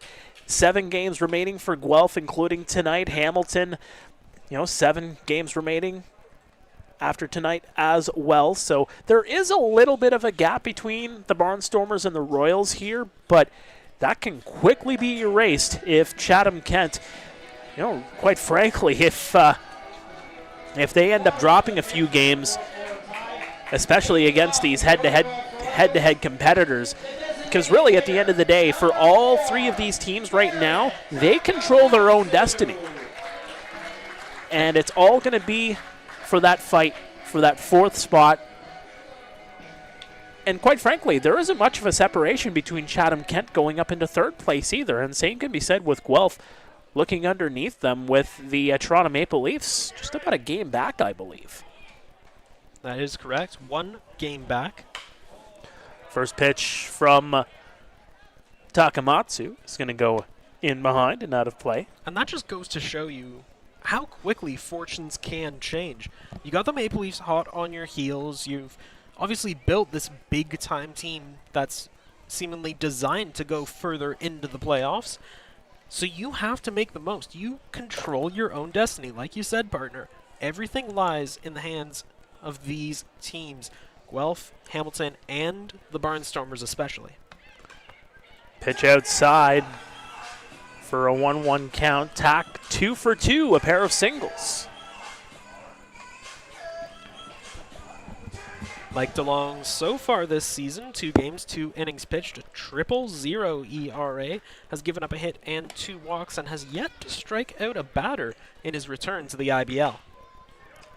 Tack getting some wood on that one, puts it out of play. Again, that one a little bit more in on the hand, so didn't really get everything he would have wanted on that swing. But a good swing nonetheless. Able to put bat to ball, and that's what Jade and I were talking about earlier on in this one, is that the Royals have done so successfully in this game is simple bat-to-ball contact. That's the basic stuff that they have really, really done well to run up pitch counts and to frustrate pitchers. There's a swing and a miss for strike 3 as Tack goes down. 1 away here in the 5th. That is going to bring up center fielder J.D. Williams. Struck out his last time up. Your center fielder. Had a sac fly back in the bottom of the 1st, though. So J.D., he's been busy on defense.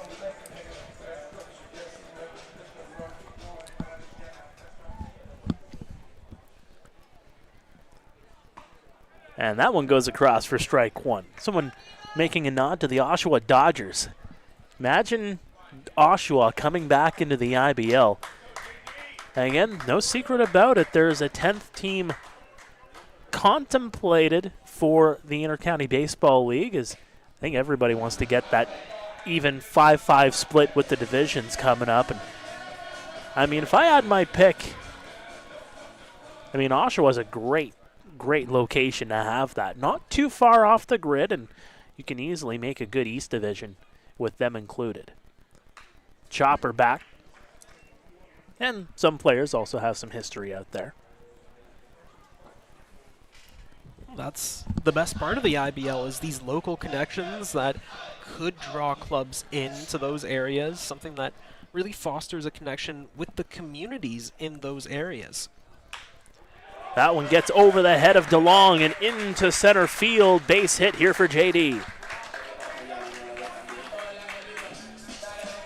That's another thing the Royals have done so very well in this game, is clean, simple contact that ends up in singles. Nothing too fancy, nothing showy about it, but it's that gritty work that is going to pay off for you in the end. That's what got them that 4-0 lead earlier on in this one. Well, it's a much different game nowadays as Brando LaRue comes up. He's 0 for 2. Throw over to first, not in time.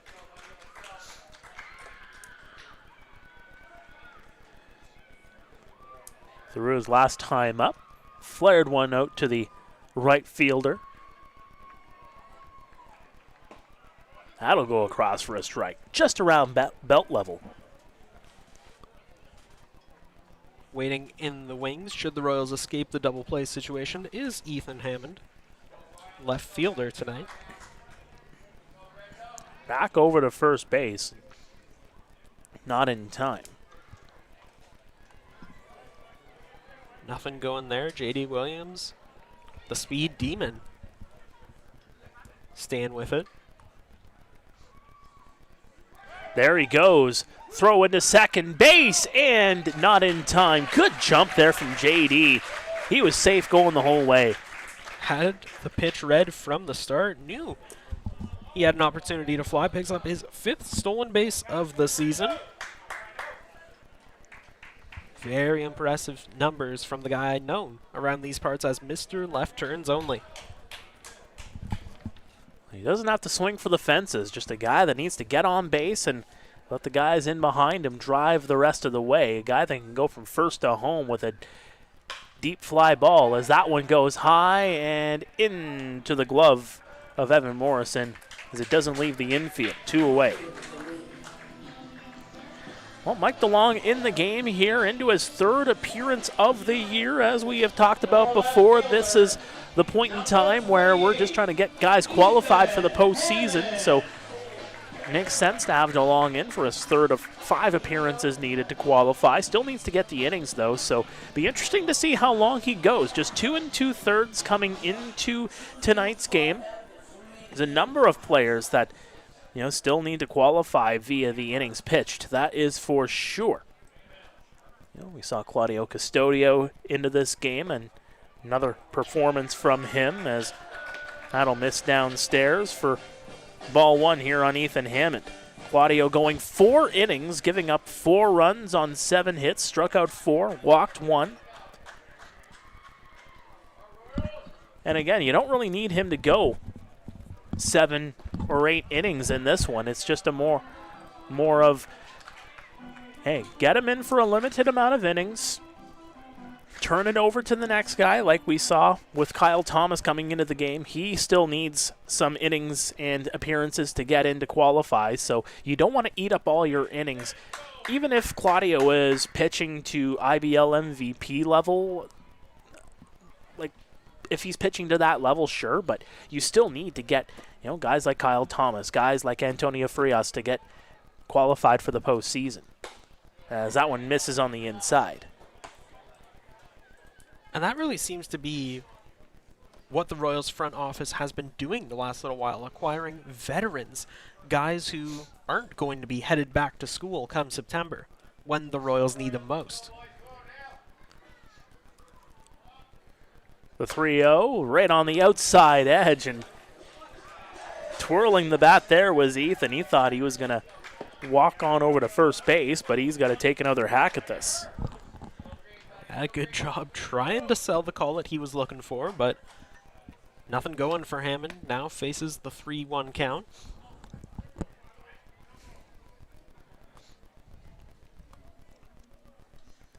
DeLong offering. That one goes into right field. It's going to drop for a base hit. Getting the wave home is JD. Throw in, not going to make it. And JD gets in. The Royals have retaken the lead. No trouble at all for Mr. Left Turns Only. Making it look easy is Williams. And the Royals able to break through, put another one up on the board. And from one big situation to another, Andy Leader, who has struggled this season. The veteran, the former 3-time All-Star, with an opportunity to do just a little bit more damage here in this inning. Well, sitting at a .212 average coming into tonight, he is 0 for 2. Upstairs for ball 1. That's not to mention still second on the team in strikeouts, now up to 33 on the season. Second to only J.D. Williams is 34. Over to first, not in time. But that's the real difference between the two. 34 strikeouts for Williams, but still entering tonight a .268 batting average, still 19 RBIs. Andy pulls back. That'll be ball 2. Leader just hasn't had that same kind of success. Hasn't been able to put bat to ball so effectively in the time in between his strikeouts.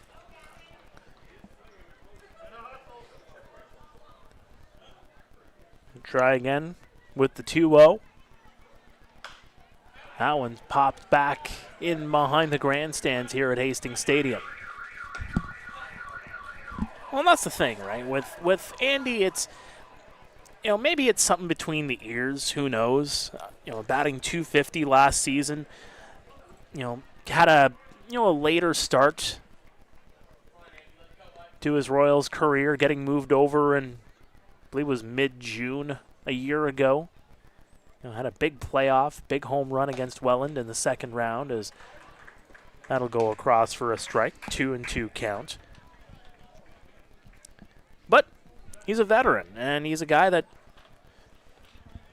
he's going to figure it out at some point. And your team in the playoffs, and Andy figures it out on you. Look out, as that one misses inside, 3-2.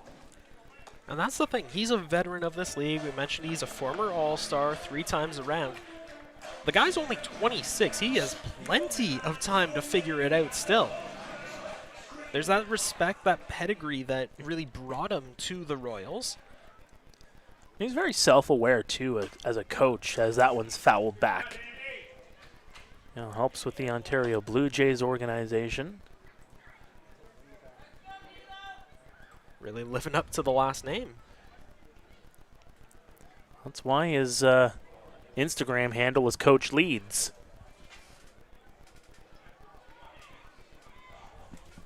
Barnstormers defense, infield I should say, playing practically on top of the outfield grass, trying to get it out any way that they can. It's a 5-4 lead. The runner's going to go. Strike 3. Andy threw the bat away thinking he was going for ball 4, but not to be. We're through 5 here at Hastings Stadium in Guelph, and the Royals have taken a 5-4 lead on the Chatham-Kent Barnstormers. We'll be back after this. Don't go anywhere. This is Royals TV.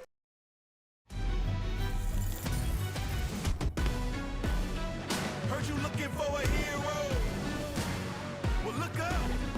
Yeah, I got the heart of a champion. If I get knocked down, I get back up.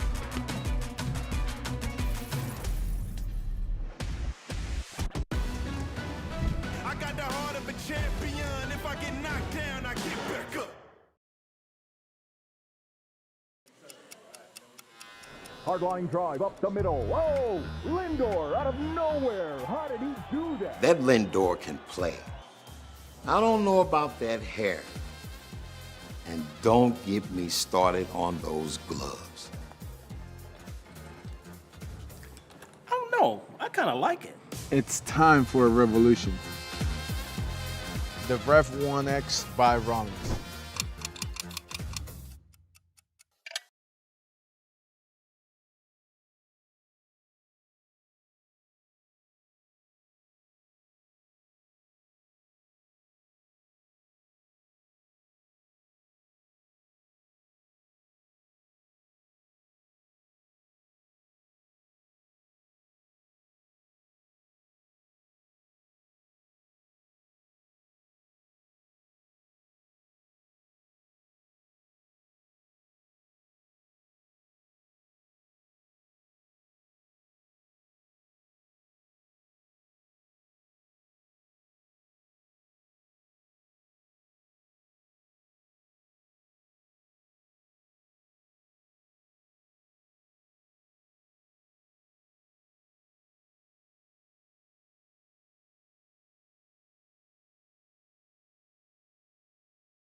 Welcome back to Royals TV. Mark Perry, Josh Alderman here with you. Bottom of the order due up here for the Chatham-Kent Barnstormers, who trail this game 5-4. And Niall Windler will come into the game here for the Guelph Royals. The revolving door continues to try to qualify guys for the postseason. First pitch in for strike one. Windler making his 5th appearance of the season across the previous 4 games, has 6 innings pitched, a .270 ERA entering tonight's contest. 8 Ks, 2 walks to his name so far. When we were talking about it before the break, I wonder if we see 2 from Windler here. You know, this will be his 5th appearance, so he qualifies that way, but you do need the 10 innings on top of that in order to actually, you have to have both. You can't just have one or the other. You have to have both 5 appearances and the 10 innings. And he's at 6 right now. Yeah, so 6.2. So you get an out here, it makes it an even 7, and then you get a couple of innings, and all of a sudden you get one more appearance, and he just comes in for a regular relief effort, and that's all you need. That's it. Done and sorted.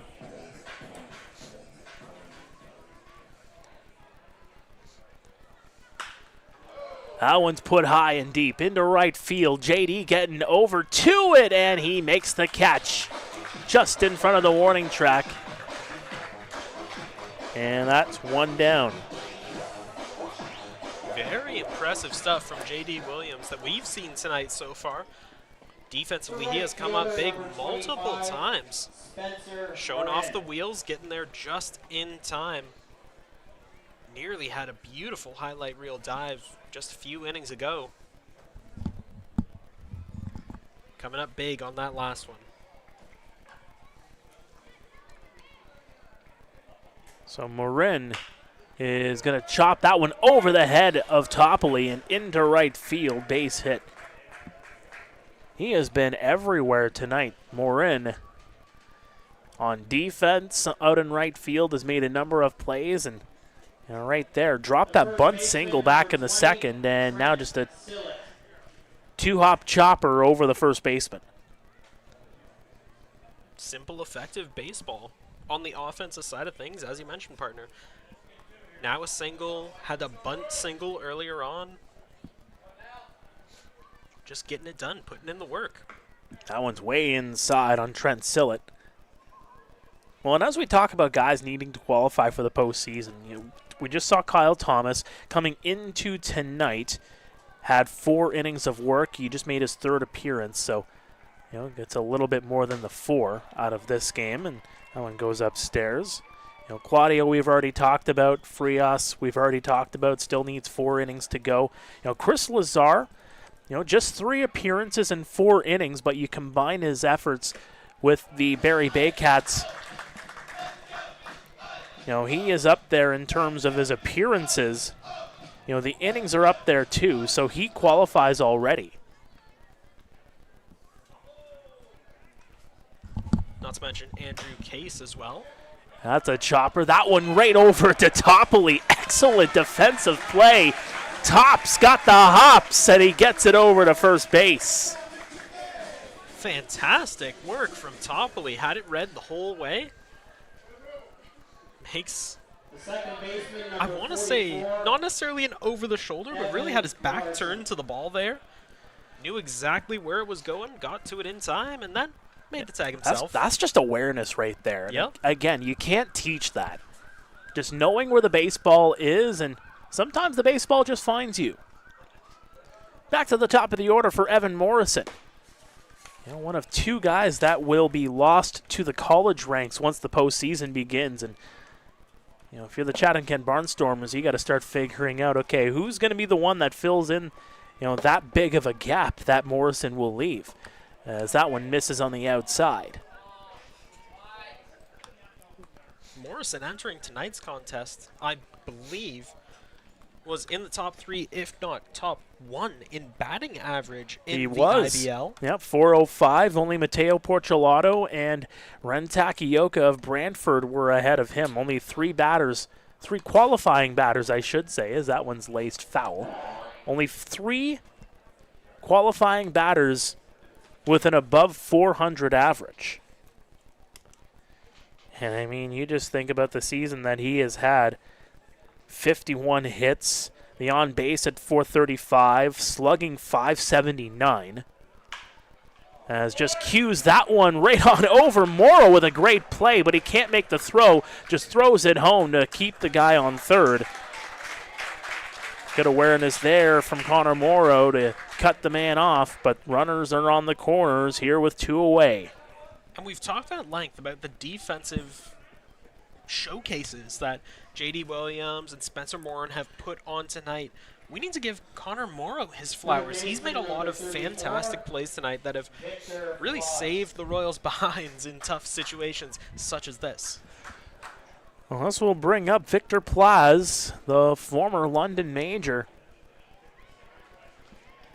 The tying run 90 feet away.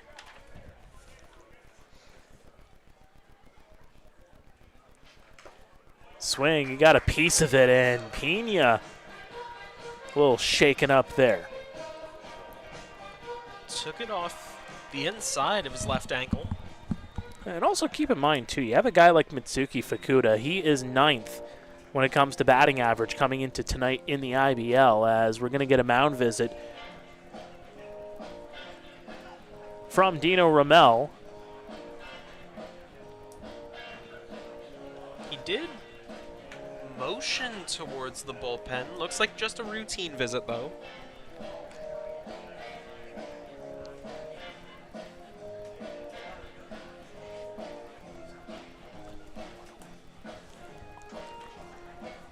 Nothing out of the ordinary here. Just a regular visit, and if anything, Dino Ramel buying some time for Pena to recover, to shake off whatever pain he was in after that fastball down inside off of the inside of his ankle. And of course, you can see a couple of players out in the Royals bullpen starting to warm up, so Ramel perhaps just buying them a little more time to get loose should they want to come in, should the Royals want them to come in during this inning.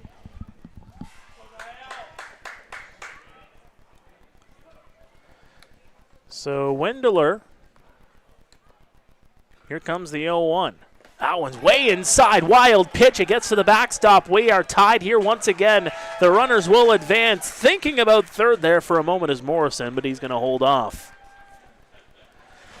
Well, I don't know what was talked about on the mound, but I know that Dino Ramel didn't want to see that happen, that's for sure.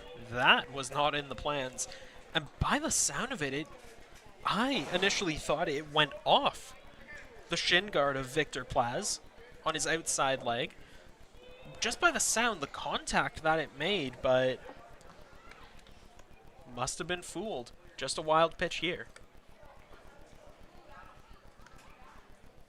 The 1-1, right on the outside edge for a strike.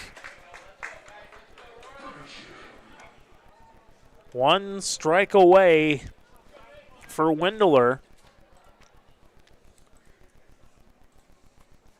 See if he can get out of the jam here. The 1-2, that one missing at the knees. And that's something I don't really mind. A count that's working in your favor. You throw in a little chase pitch. Try and get a guy like Plaz, who has not had a good offensive game or defensive game. 2 Ks in his last 2 at-bats. The runner's going to go, and no throw to third. And now the go-ahead run 90 feet away. Good stolen bag there from Morrison. And as a follow-up, I don't like that last pitch as a chase pitch. Now evened up at 2-2. You miss. Now it's a full count, and that's exactly the situation we're in. There's a swing and a miss. Strike 3, and Winderler gets out of it. But we're tied at 5, heading into the home half of the 6th here at Hastings Stadium in Guelph. And again, a little bit of a struggle there from Winderler, but he gets out of the inning. And again, you're starting to think innings to qualify for the postseason. I know that's something that we're going to be talking about for the next couple of weeks. So fans, just a heads up, that is something that is going to be a major talking point as we move into the latter half of this season and as of this broadcast as well. So buckle up, postseason's right around the corner, and Niall Winderler, after a shaky 6th, do you go with him one more time and see if you can get an extra inning out of him? I think if nothing else, like you mentioned, partner, he just needed one more batter to qualify for up to 7 innings on the season so far.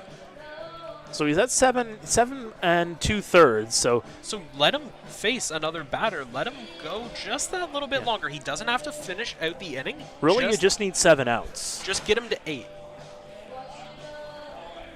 That's all there is to it. Get him to 8 and then let the bullpen run wild.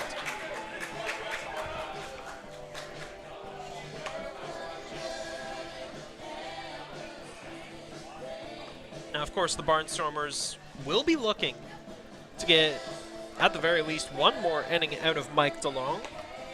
Now up to 3 innings pitched on his season so far. Little ways away from that 10-inning mark, but not even close. You just got to chip away in the games remaining.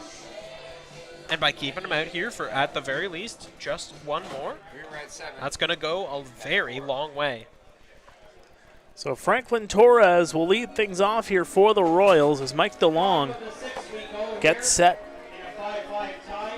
Aiden Ryan started off this game for the Royals. Or for the Barnstormers, my apologies. Went 4 innings, struck out 2, faced 22 batters. And Torres looking to make a dent after starting this game 0 for 3. Puts that one into right center. It is going to go all the way back, and on the run is Spencer Morin, and he makes the catch. Very busy out there. Yeah, showing the wheels once again is Morin. Elusive speed, not too many stolen bases, runs scored, but that's on the offensive side of things. Out there in the field, he has really hit another gear tonight. Stepping up his game as well.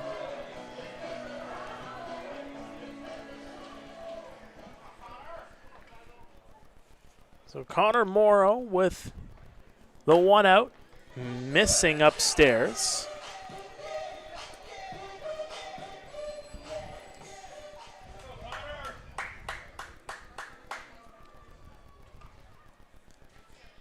DeLong deals the 1-0. That one paints the inside edge. Barnstormers with a traditional defensive setup. Nothing too busy going on. Second and short playing on the outfield grass. First just about halfway down, and your third baseman on the infield to prevent a bunt. That one misses inside again. It's the cloud cover. Starts to move in here at Hastings Stadium, covering up the moon under the lights here on a Tuesday night.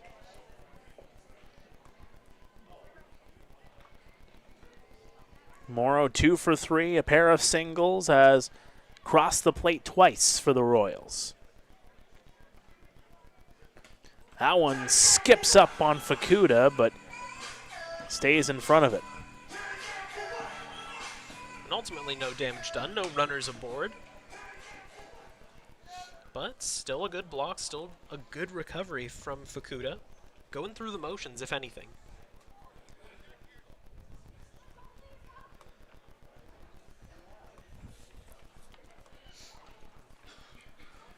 DeLong getting set here.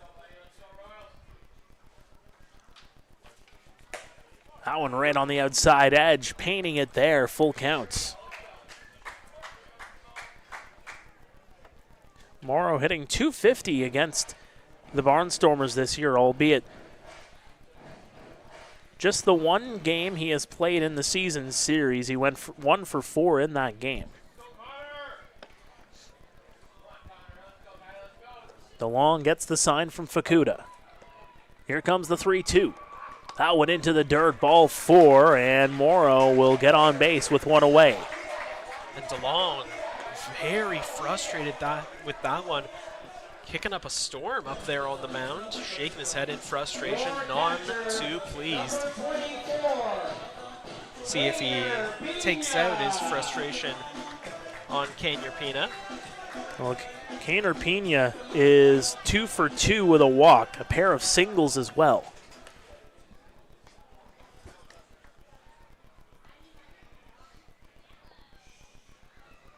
That one into the dirt, missing on the outside. Connor Morrow, a shallow lead over at first. Not exactly presenting himself as a threat to steal. The offering way upstairs, and DeLong just got too much air underneath that baseball. That was flying higher and higher as it made its way to the dish.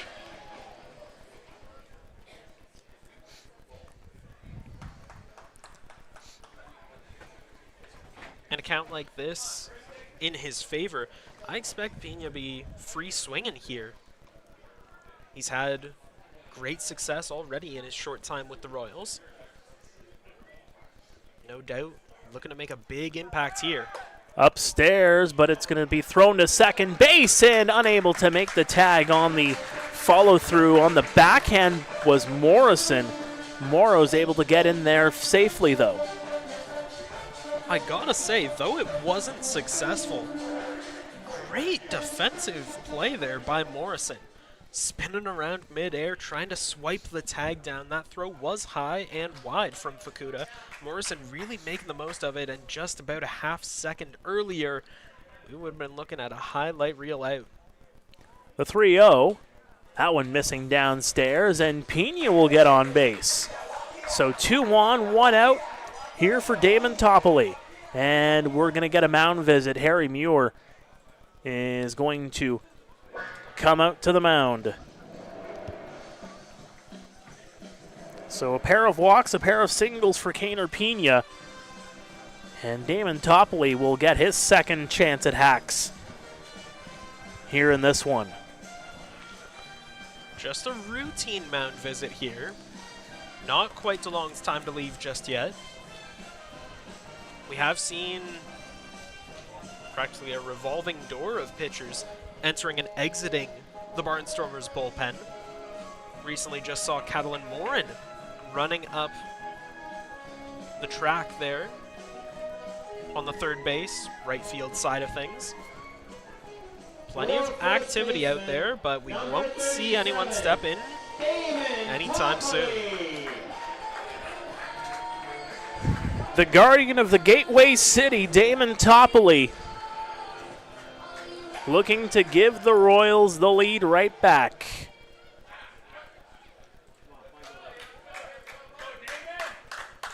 The North Bay Sports Hall of Famer takes one downstairs for ball 1. And that just goes to show you how respected Topley is in this league. Guelph Royals fans, though he has been with this team for a very, very short time, such a legend that the fans want him to succeed right out of the gate. That'll go across right at the knees for a strike. No hard feelings for him repping the other blue and white of the IBL for so many years. You know, maybe that's the 10th team in the IBL. Go on up to North Bay. Ooh. Although I've been to their ballparks. Throw over. That one's going to go into right field. Circling around to third is Morrow, and the stop sign's going to be put on. And the gaff there from Mike DeLong as the frustration continues from the reliever. Tried to throw that one over to second, and yeah, he missed second base by a mile there.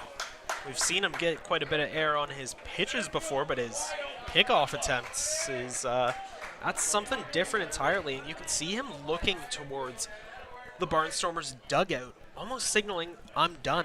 I give up, for lack of a better term, really shaking his head. Right on the outside edge for strike two. Very disappointed in himself, but if anything, that's going to be fuel to the fire to set down Topley.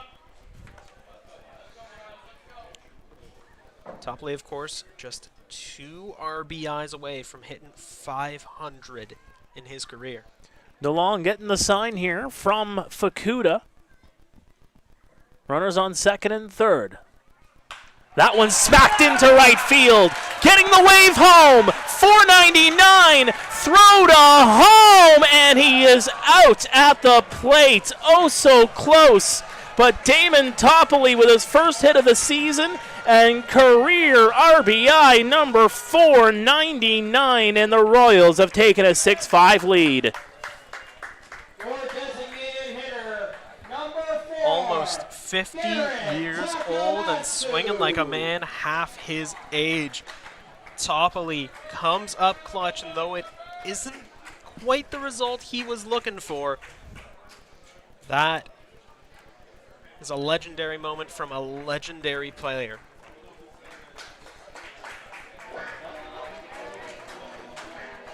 The RBI single puts the Royals ahead once again. 6-5 now the score. And a new pitcher comes into the ball game here for the Barnstormers. We'll take a break. We'll be back after this. This is Royals TV.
Welcome back to Royals TV. It is a 6-5 lead, and Eric Pettipiece comes into the ball game for the Chatham-Kent Barnstormers.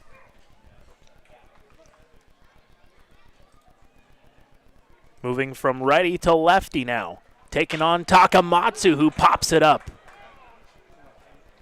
Enough air underneath it, and Morin will get underneath it. He'll make the catch. But an RBI single from Damon Topley. RBI number 499 off of hit number 872 in his IBL career. We are through 6 here at Hastings Stadium in Guelph. It is a 6-5 Royals lead here on Royals TV.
Welcome back to Hastings Stadium in Guelph. Another presentation of Royals TV. Mark Perry, Jaden Prasad now beside me for the 7th, 8th, and 9th. Hopefully you got a little bit of extra rest on those last 3 innings, Jaden, as we welcome you back here in the broadcast booth. A 6-5 Royals lead as that one's cranked into left center field. A base hit as Niall Windler gives the lead off. Gives up the leadoff hit to Andrew Groening.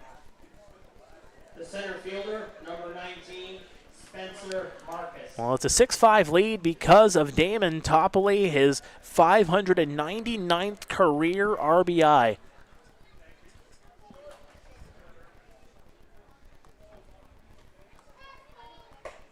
That one's taken in for ball 1. We talked about Spencer Marcus a little earlier on the broadcast. He currently sits at a .374 batting average this season, which is good for 5th across the IBL among qualified batters. That one's taken downstairs. 2 balls, no strikes here on Marcus. He is 1 for 3 with a double. Groening not taking much of a lead there at first, as that one right down Broadway for a strike.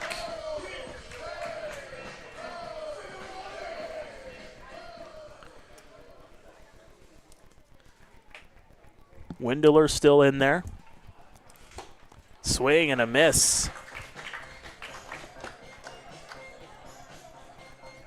2 balls and 2 strikes is the count now, and we'll see if Marcus employs any 2-strike approach. The Royals have been doing that so well so far today. We'll see if the Barnstormers take a page out of their book. That one's flared into right field. Right underneath it is Andy Leader. He'll make the catch. So just the one out here in the 7th, and Yushin Oda will come up. He's 0 for 2 with a walk. The designated hitter, number 8, Yushin Oda. Oda is DHing today. Sometimes he goes behind the plate, sometimes over at the hot corner, but today gets a day off his feet for the most part. That one missing down and away. Well, as we look at the final games for the Royals this season, just the 5 after tonight. Actually, the 6, I should say. Have the extra one against Hamilton, a rain-out makeup next Tuesday, 7 days from tonight. London, Welland, Brantford, Hamilton twice. Finish off the season here at Hastings against the Kitchener Panthers on Pack the Park night. The 1-1, smack down the line, foul. Well, on that Saturday night, as mentioned, Pack the Park, free tickets. Tickets are free. You don't have to pay admission to get in here. Pack Hastings Stadium down the lines for a classic battle of Highway 7 to wrap up the regular season.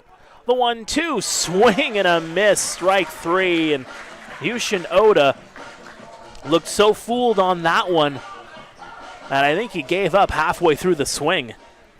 He knew that that was going across anyway. Windler dominating in that at-bat, setting up Ota with some fastballs inside before dropping in the breaking ball. Ota not taking a convincing swing at all. That one right on the outside edge for strike 1 here on Fukuda. Windler closing in on his playoff qualification. Missing on the outside.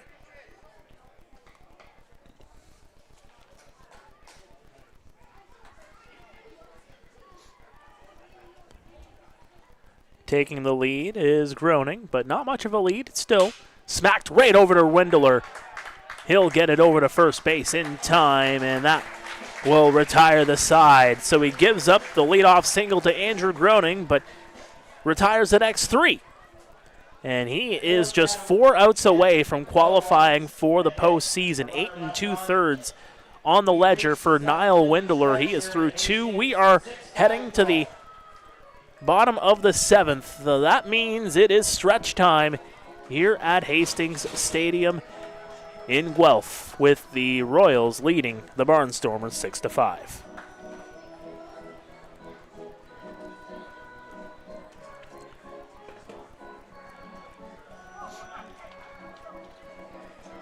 See if a new pitcher will come into the ball game here. As again, it's been kind of a mishmash of pitchers.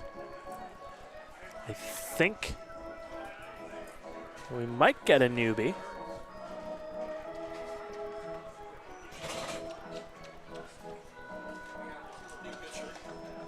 Yes, indeed. Farquharson will get the nod here now for the Barnstormers, as he will make his third appearance of the season. The former Brantford Red Sox, Gregor Farquharson, will come in to take over for Eric Pettipies.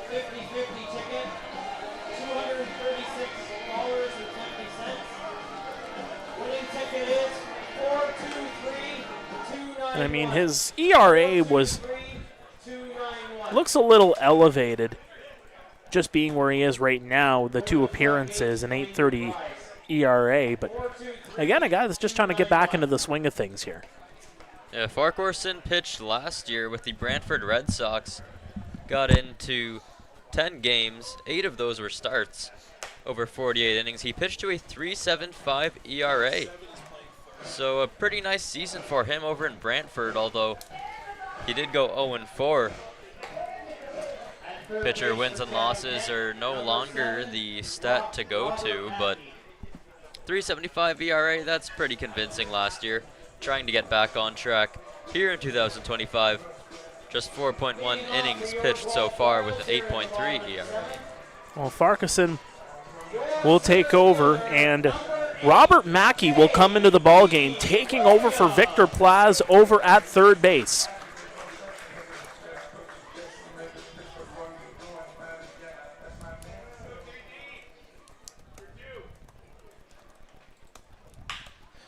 Smacked on over to Goodwin. Over to first. Skipped over to Silit, and the grab is made, as J.D. Williams is retired on the 6-3. So here is Brando LaRue. A pair of flyouts and a fielder's choice.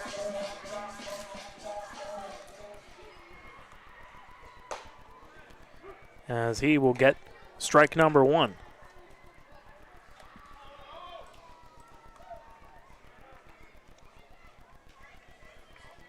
Upstairs.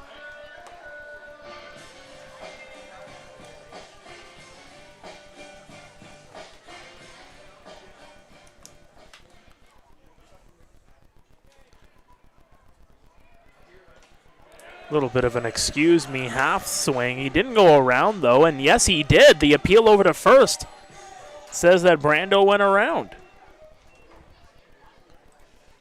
So that is going to be strike 2.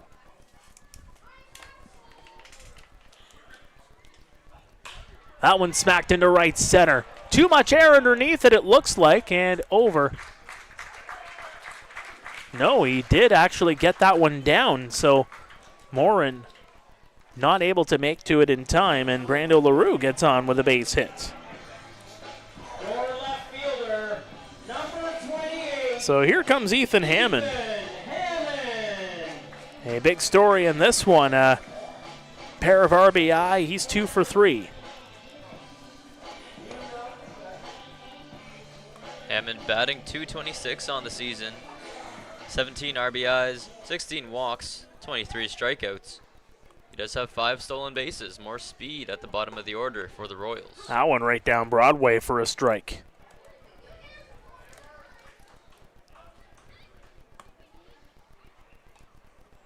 The defense playing fairly straight up on Hammond, the first baseman holding on the runner. That'll miss. We do see the third baseman, Mackey, for the Barnstormers, was playing in on the grass for that pitch. Has taken a step back now. He's even with the bag, potentially guarding against a bunt. The delivery, swing, and just barely getting a piece of it there. Looks like that one was fouled Just off the top of the mask of the catcher Fukuda. Home plate umpire is going to go out, give Fukuda some time to regroup. He never did come out of his catching stance, though. Seems to be okay. 1-2 is still the count on Ethan Hammond, looking to put more bat to ball.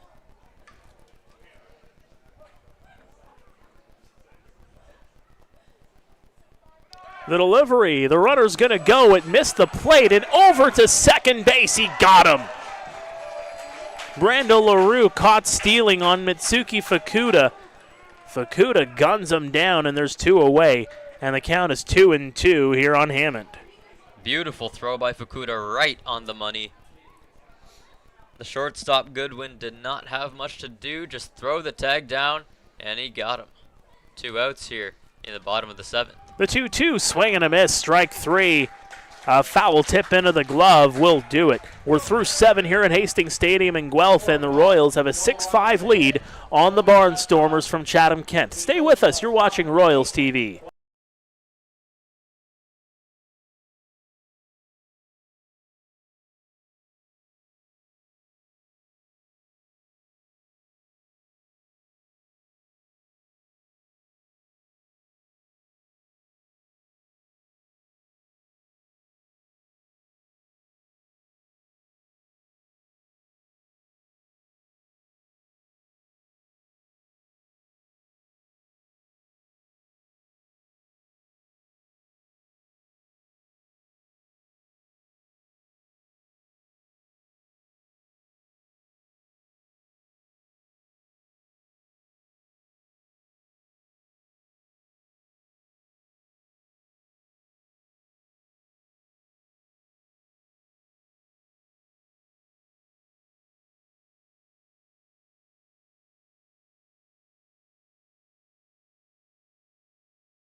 Welcome back to Royals TV here in Guelph. It is a 6-5 lead for the Royals over the Chatham-Kent Barnstormers, and into the ball game now is Edgar Garcia for the Royals.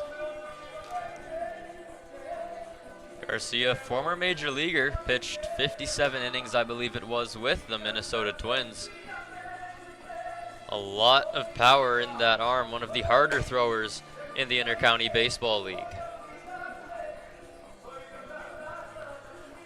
Well, he started as more of a closer, continued on, was converted into more of a starter later on, and is now back into a closing role here yet again, although we are into the 8th inning. So Edgar Garcia will step in here for the Guelph Royals, more than qualified. 13 appearances, 34 2/3 of work this season for the Royals in his first season here in Royal Blue.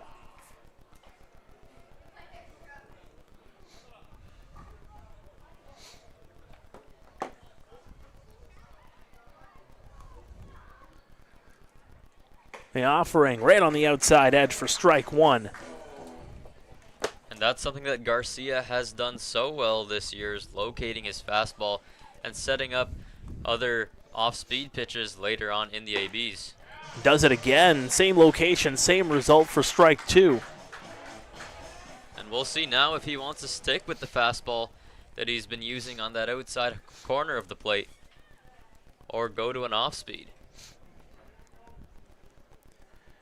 Goodwin, his only hit was a triple in this game. The 0-2 missing just on the outside as Edgar Garcia was looking for that punch out. Garcia came back with the fastball on the outside corner, didn't get the call.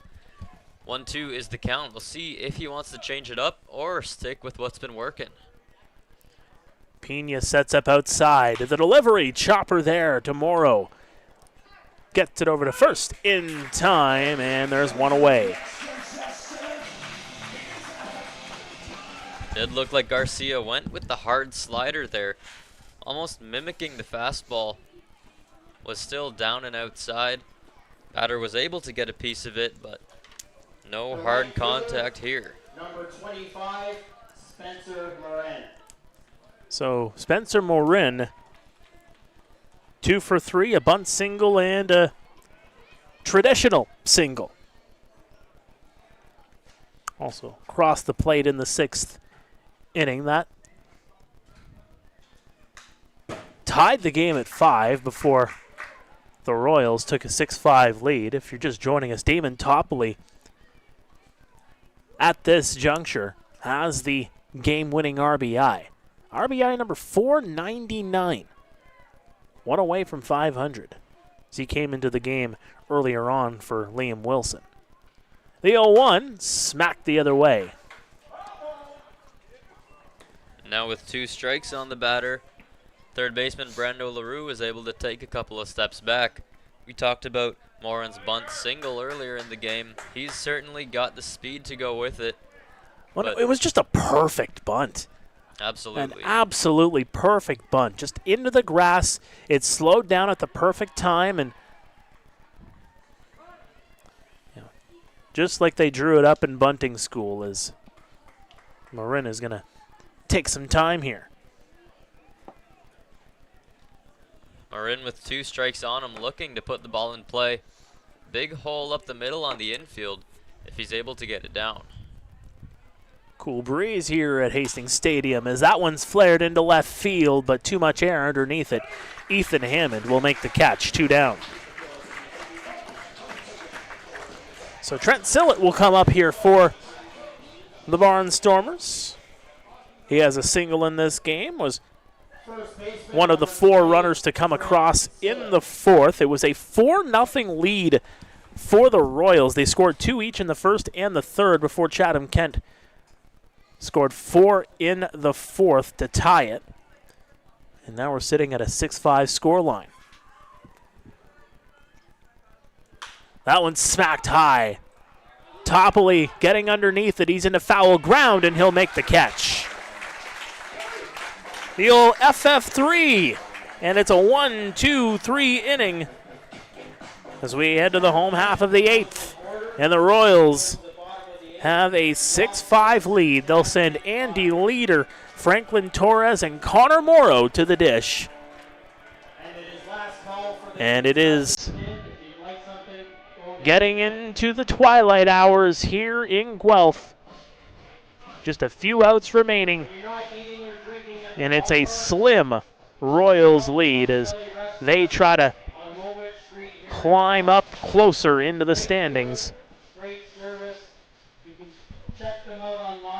Our next home game coming up this Saturday. Well, and Jackfish will be in town. Their 27-10 record, as they are up by 5 games on the London Majors.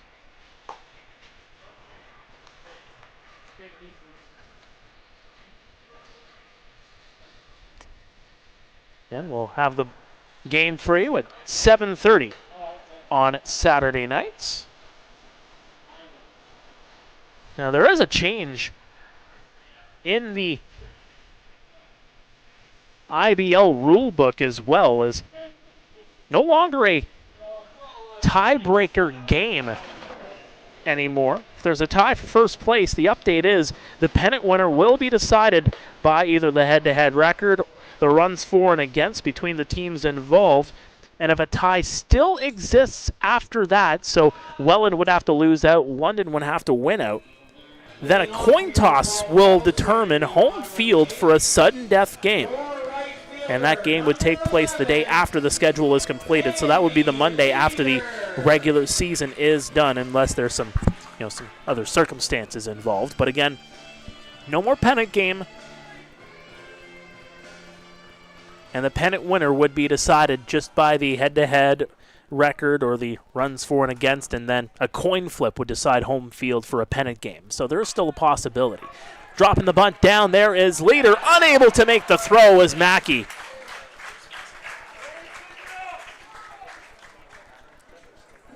And that is certainly a way to turn the lineup over, dropping down a bunt.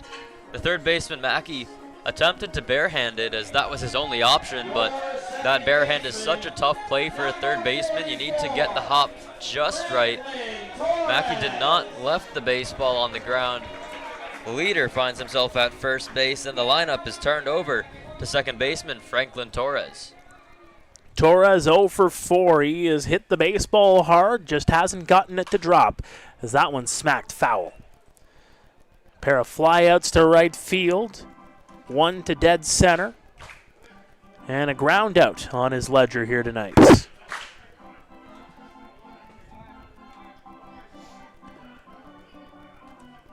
Torres spent 7 seasons in minor league baseball playing within the Los Angeles Angels organization, making it all the way up to AAA in 2021.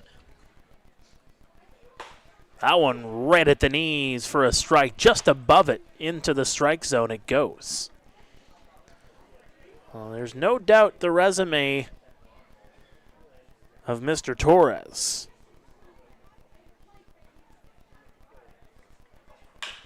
Smacked. Mackey can't make the play. It goes off the glove and hops into left field, thinking about turning over into second base, and he got him.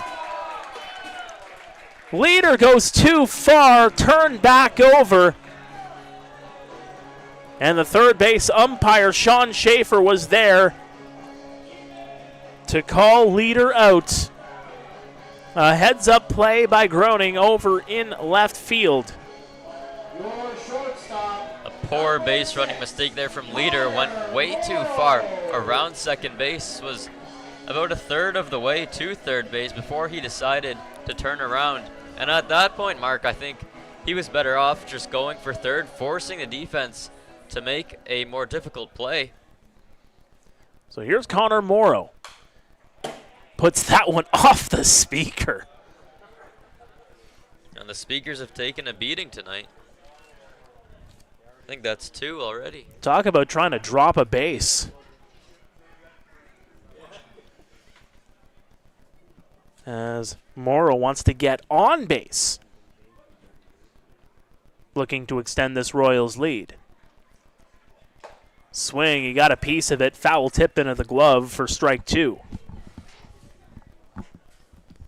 Royals 6, Barnstormers 5. The Barnstormers 3.5 up on the Royals. 2.5 up on Hamilton. Into the dirt. Throw into first base, and he's safe. And Sillett couldn't believe it there for a moment.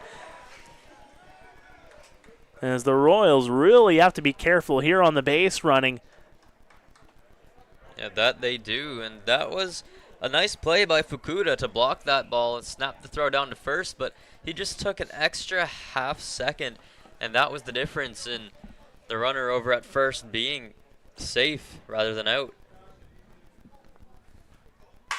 Morrow crushes that one high. It's going to stay in the ballpark, and it's going to drop just foul. Morrow, a pair of singles. He's 2 for 3 with a walk.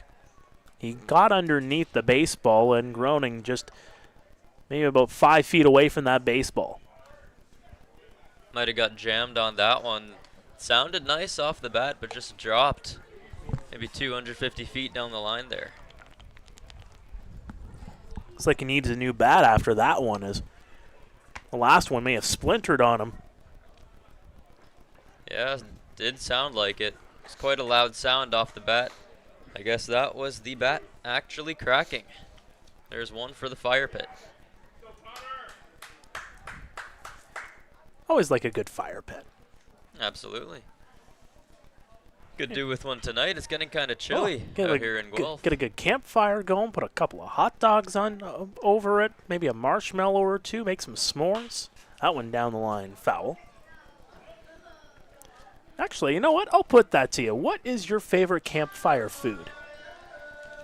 Well, in the little amount of campfires that I have been to, have to go with the s'more. Ooh. I think marshmallow on its own it's not all that, but when you pair it with the graham cracker and the chocolate. Oh, that's a good combination. The 1-2. Another one fouled away.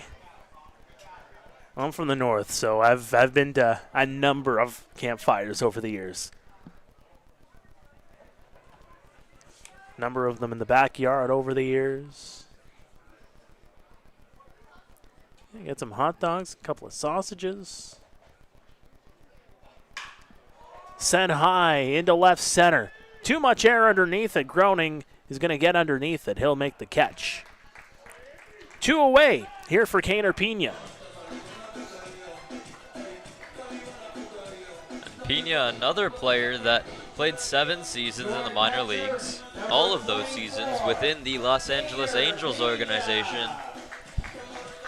Across those 7 seasons, Pena hit to a .242 batting average, .326 OBP, but a dismal .278 slugging percentage. So the power was not there in the minors, but the bat-to-ball skills certainly were. Franklin Torres scampering around, really forcing Farquharson to really just keep an extra eye out over there at first base. Yeah, the Royals need to be careful. It's only a 1-run game. Torres over there dancing around just a little too much, had to jump back. You cannot get caught on the base paths like this, as that one evades off the top of the glove of Fukuda, and that's just going to be an easy 90 for Franklin Torres. Now Torres in scoring position for Kaner Pena. A single may score him. The outfielders in right field, center field, they're pretty deep. Left fielder is about average. Well, the Royals have struggled this season with runners in scoring position and 2 away, batting just .186 all season long. Well, wouldn't they love something here to improve that number? Big hole up the middle. Farquharson keeping an eye on Torres out at second. There was nobody covering the base.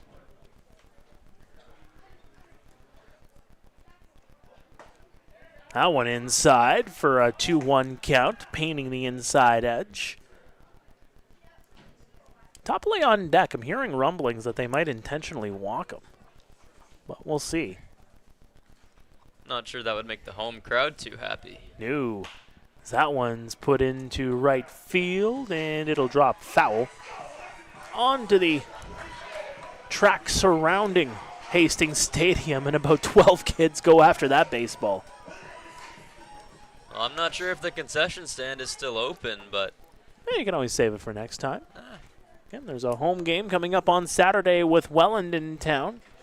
Get your tickets now. The 2-2 to Pena. Swing and a miss, strike 3. And Pena goes down. And we are through 8 here at Hastings in Guelph. The Royals looking to close it out. No runs, a hit, a runner left on. They go to the top. As we head to the 9th. Stay with us. This is Royals TV.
Leading off for Back here at Hastings Stadium in Guelph for Royals TV. Mark Perry, Jaden Prasad here as we head to the top of the 9th. The Barnstormers sending the top of the order up here against Edgar Garcia as they look to tie this ball game. Just a one-run game. And a big hole up the middle for Evan Morrison. If he wants to put a ground ball past the pitcher, now is the time. Bunt down, and that's going to roll just foul.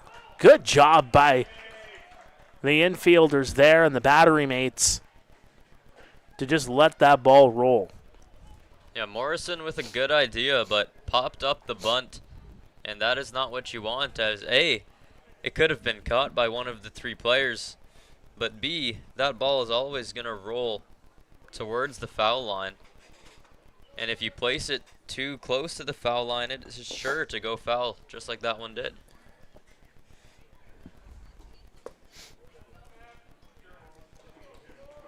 Morrison is 2 for 4, a pair of singles on his ledger. Garcia gets set. Swing and a miss for strike 2. As LaRue continues to play in the grass there, just anticipating that bunt.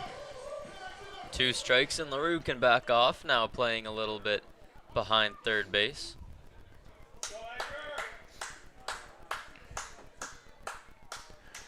The 0-2, that one's fouled back.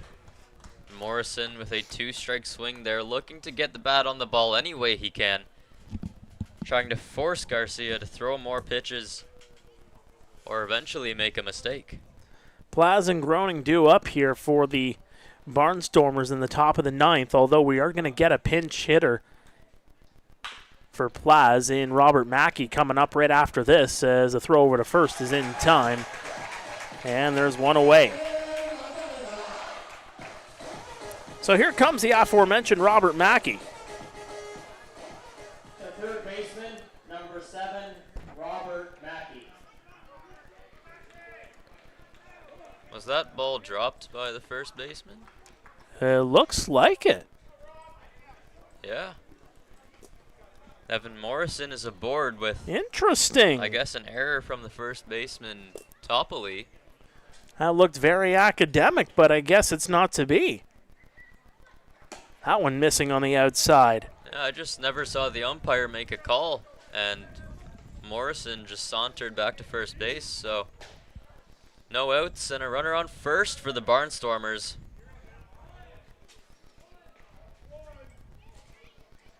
Garcia disengages from the mound. That's his first disengagement this at-bat. Morrison takes the lead over to first base. And that is Garcia's second disengagement this at-bat. Definitely keeping an eye on the speedy Morrison over there. Yeah, there was no sign whatsoever from Mike Guthrie over at first. Didn't signal safe, didn't signal out whatsoever. I think that's what threw me off there. And Morrison has 9 stolen bases on the season. Certainly a threat to run here. In the 9th inning, I'm not sure if the Barnstormers will risk it. They really don't want to lose this base runner, but it could pay off, Mark. We'll see. Oh, 1 ball, 1 strike here on Mackey. The delivery, that one ran across for a strike. And 1 ball, 2 strikes now to Robert Mackey, who's got to buckle down, make contact with this pitch if it's anywhere near the strike zone. You do not want to leave it up to the home plate umpire with 2 strikes in the 9th. Pena sets up outside, trying to find the outside and that top corner, but Garcia misses.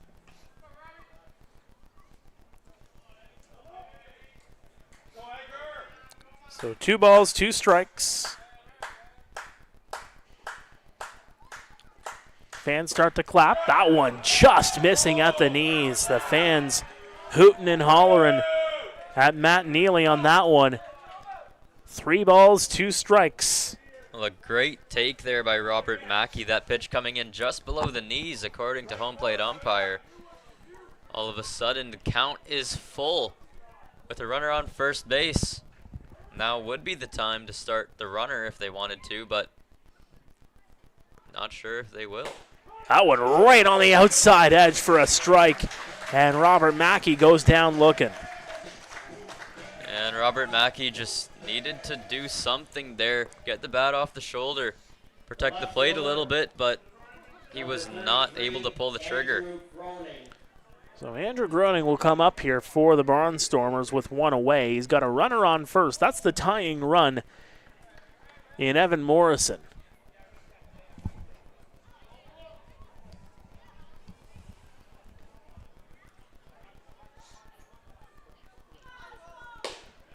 That one misses.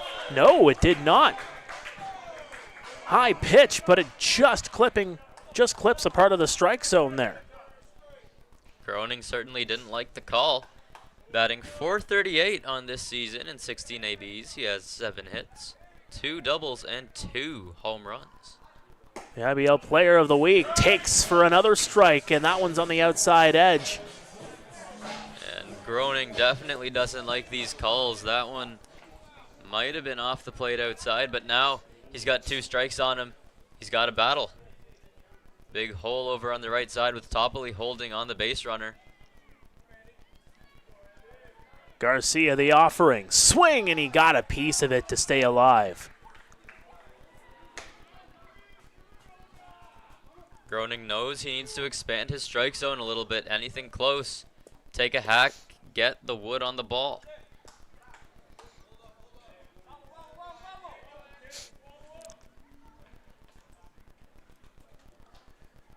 Garcia will get back to set up. Middle infielders playing at double play depth, just hoping to get that ball. Pena setting up outside yet again. That one just missing at the knees. A good take there. Might have been a little too close to take in my opinion, but the batter knows better. It's a 1-2 strike count with 1 out here in the top of the 9th. Holds off on the swing, but he goes across anyway. Strike 3. The Barnstormers down to their final outs. And the last chance for them in the hands of Spencer Marcus. The center fielder, number 19. Pair of Ks in this inning for Edgar Garcia. Well, Spencer Marcus is definitely the guy that the Barnstormers want at the plate. This season batting .374. That's good for 5th in all of IVL. He's got 5 homers, 26 RBIs on the year.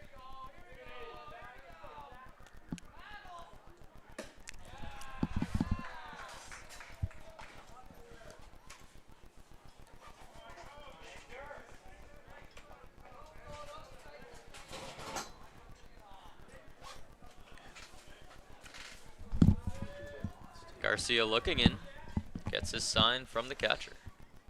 The 1-0, smacked high. Playing in there for Damon Topley, and he just can't make the catch. Well, that is 2 outs this inning that Topley has given away over at first base. But Garcia is looking to pick up his first baseman. Just needs 2 more strikes to put this game in the books. Oh, it was so close for Tops. But 1 ball, 1 strike here on Spencer Marcus. He has only hit a double back in the 4th.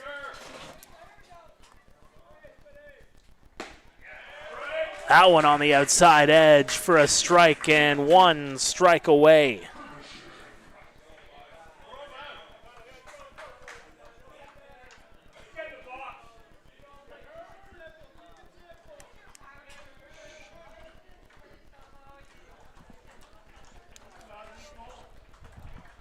Defense at traditional depth in the infield. Topley holding his man off on first. The fans get loud here at Hastings. The 1-2. Swing and a miss. He got him. And that's the ball game. The Royals take down the Barnstormers.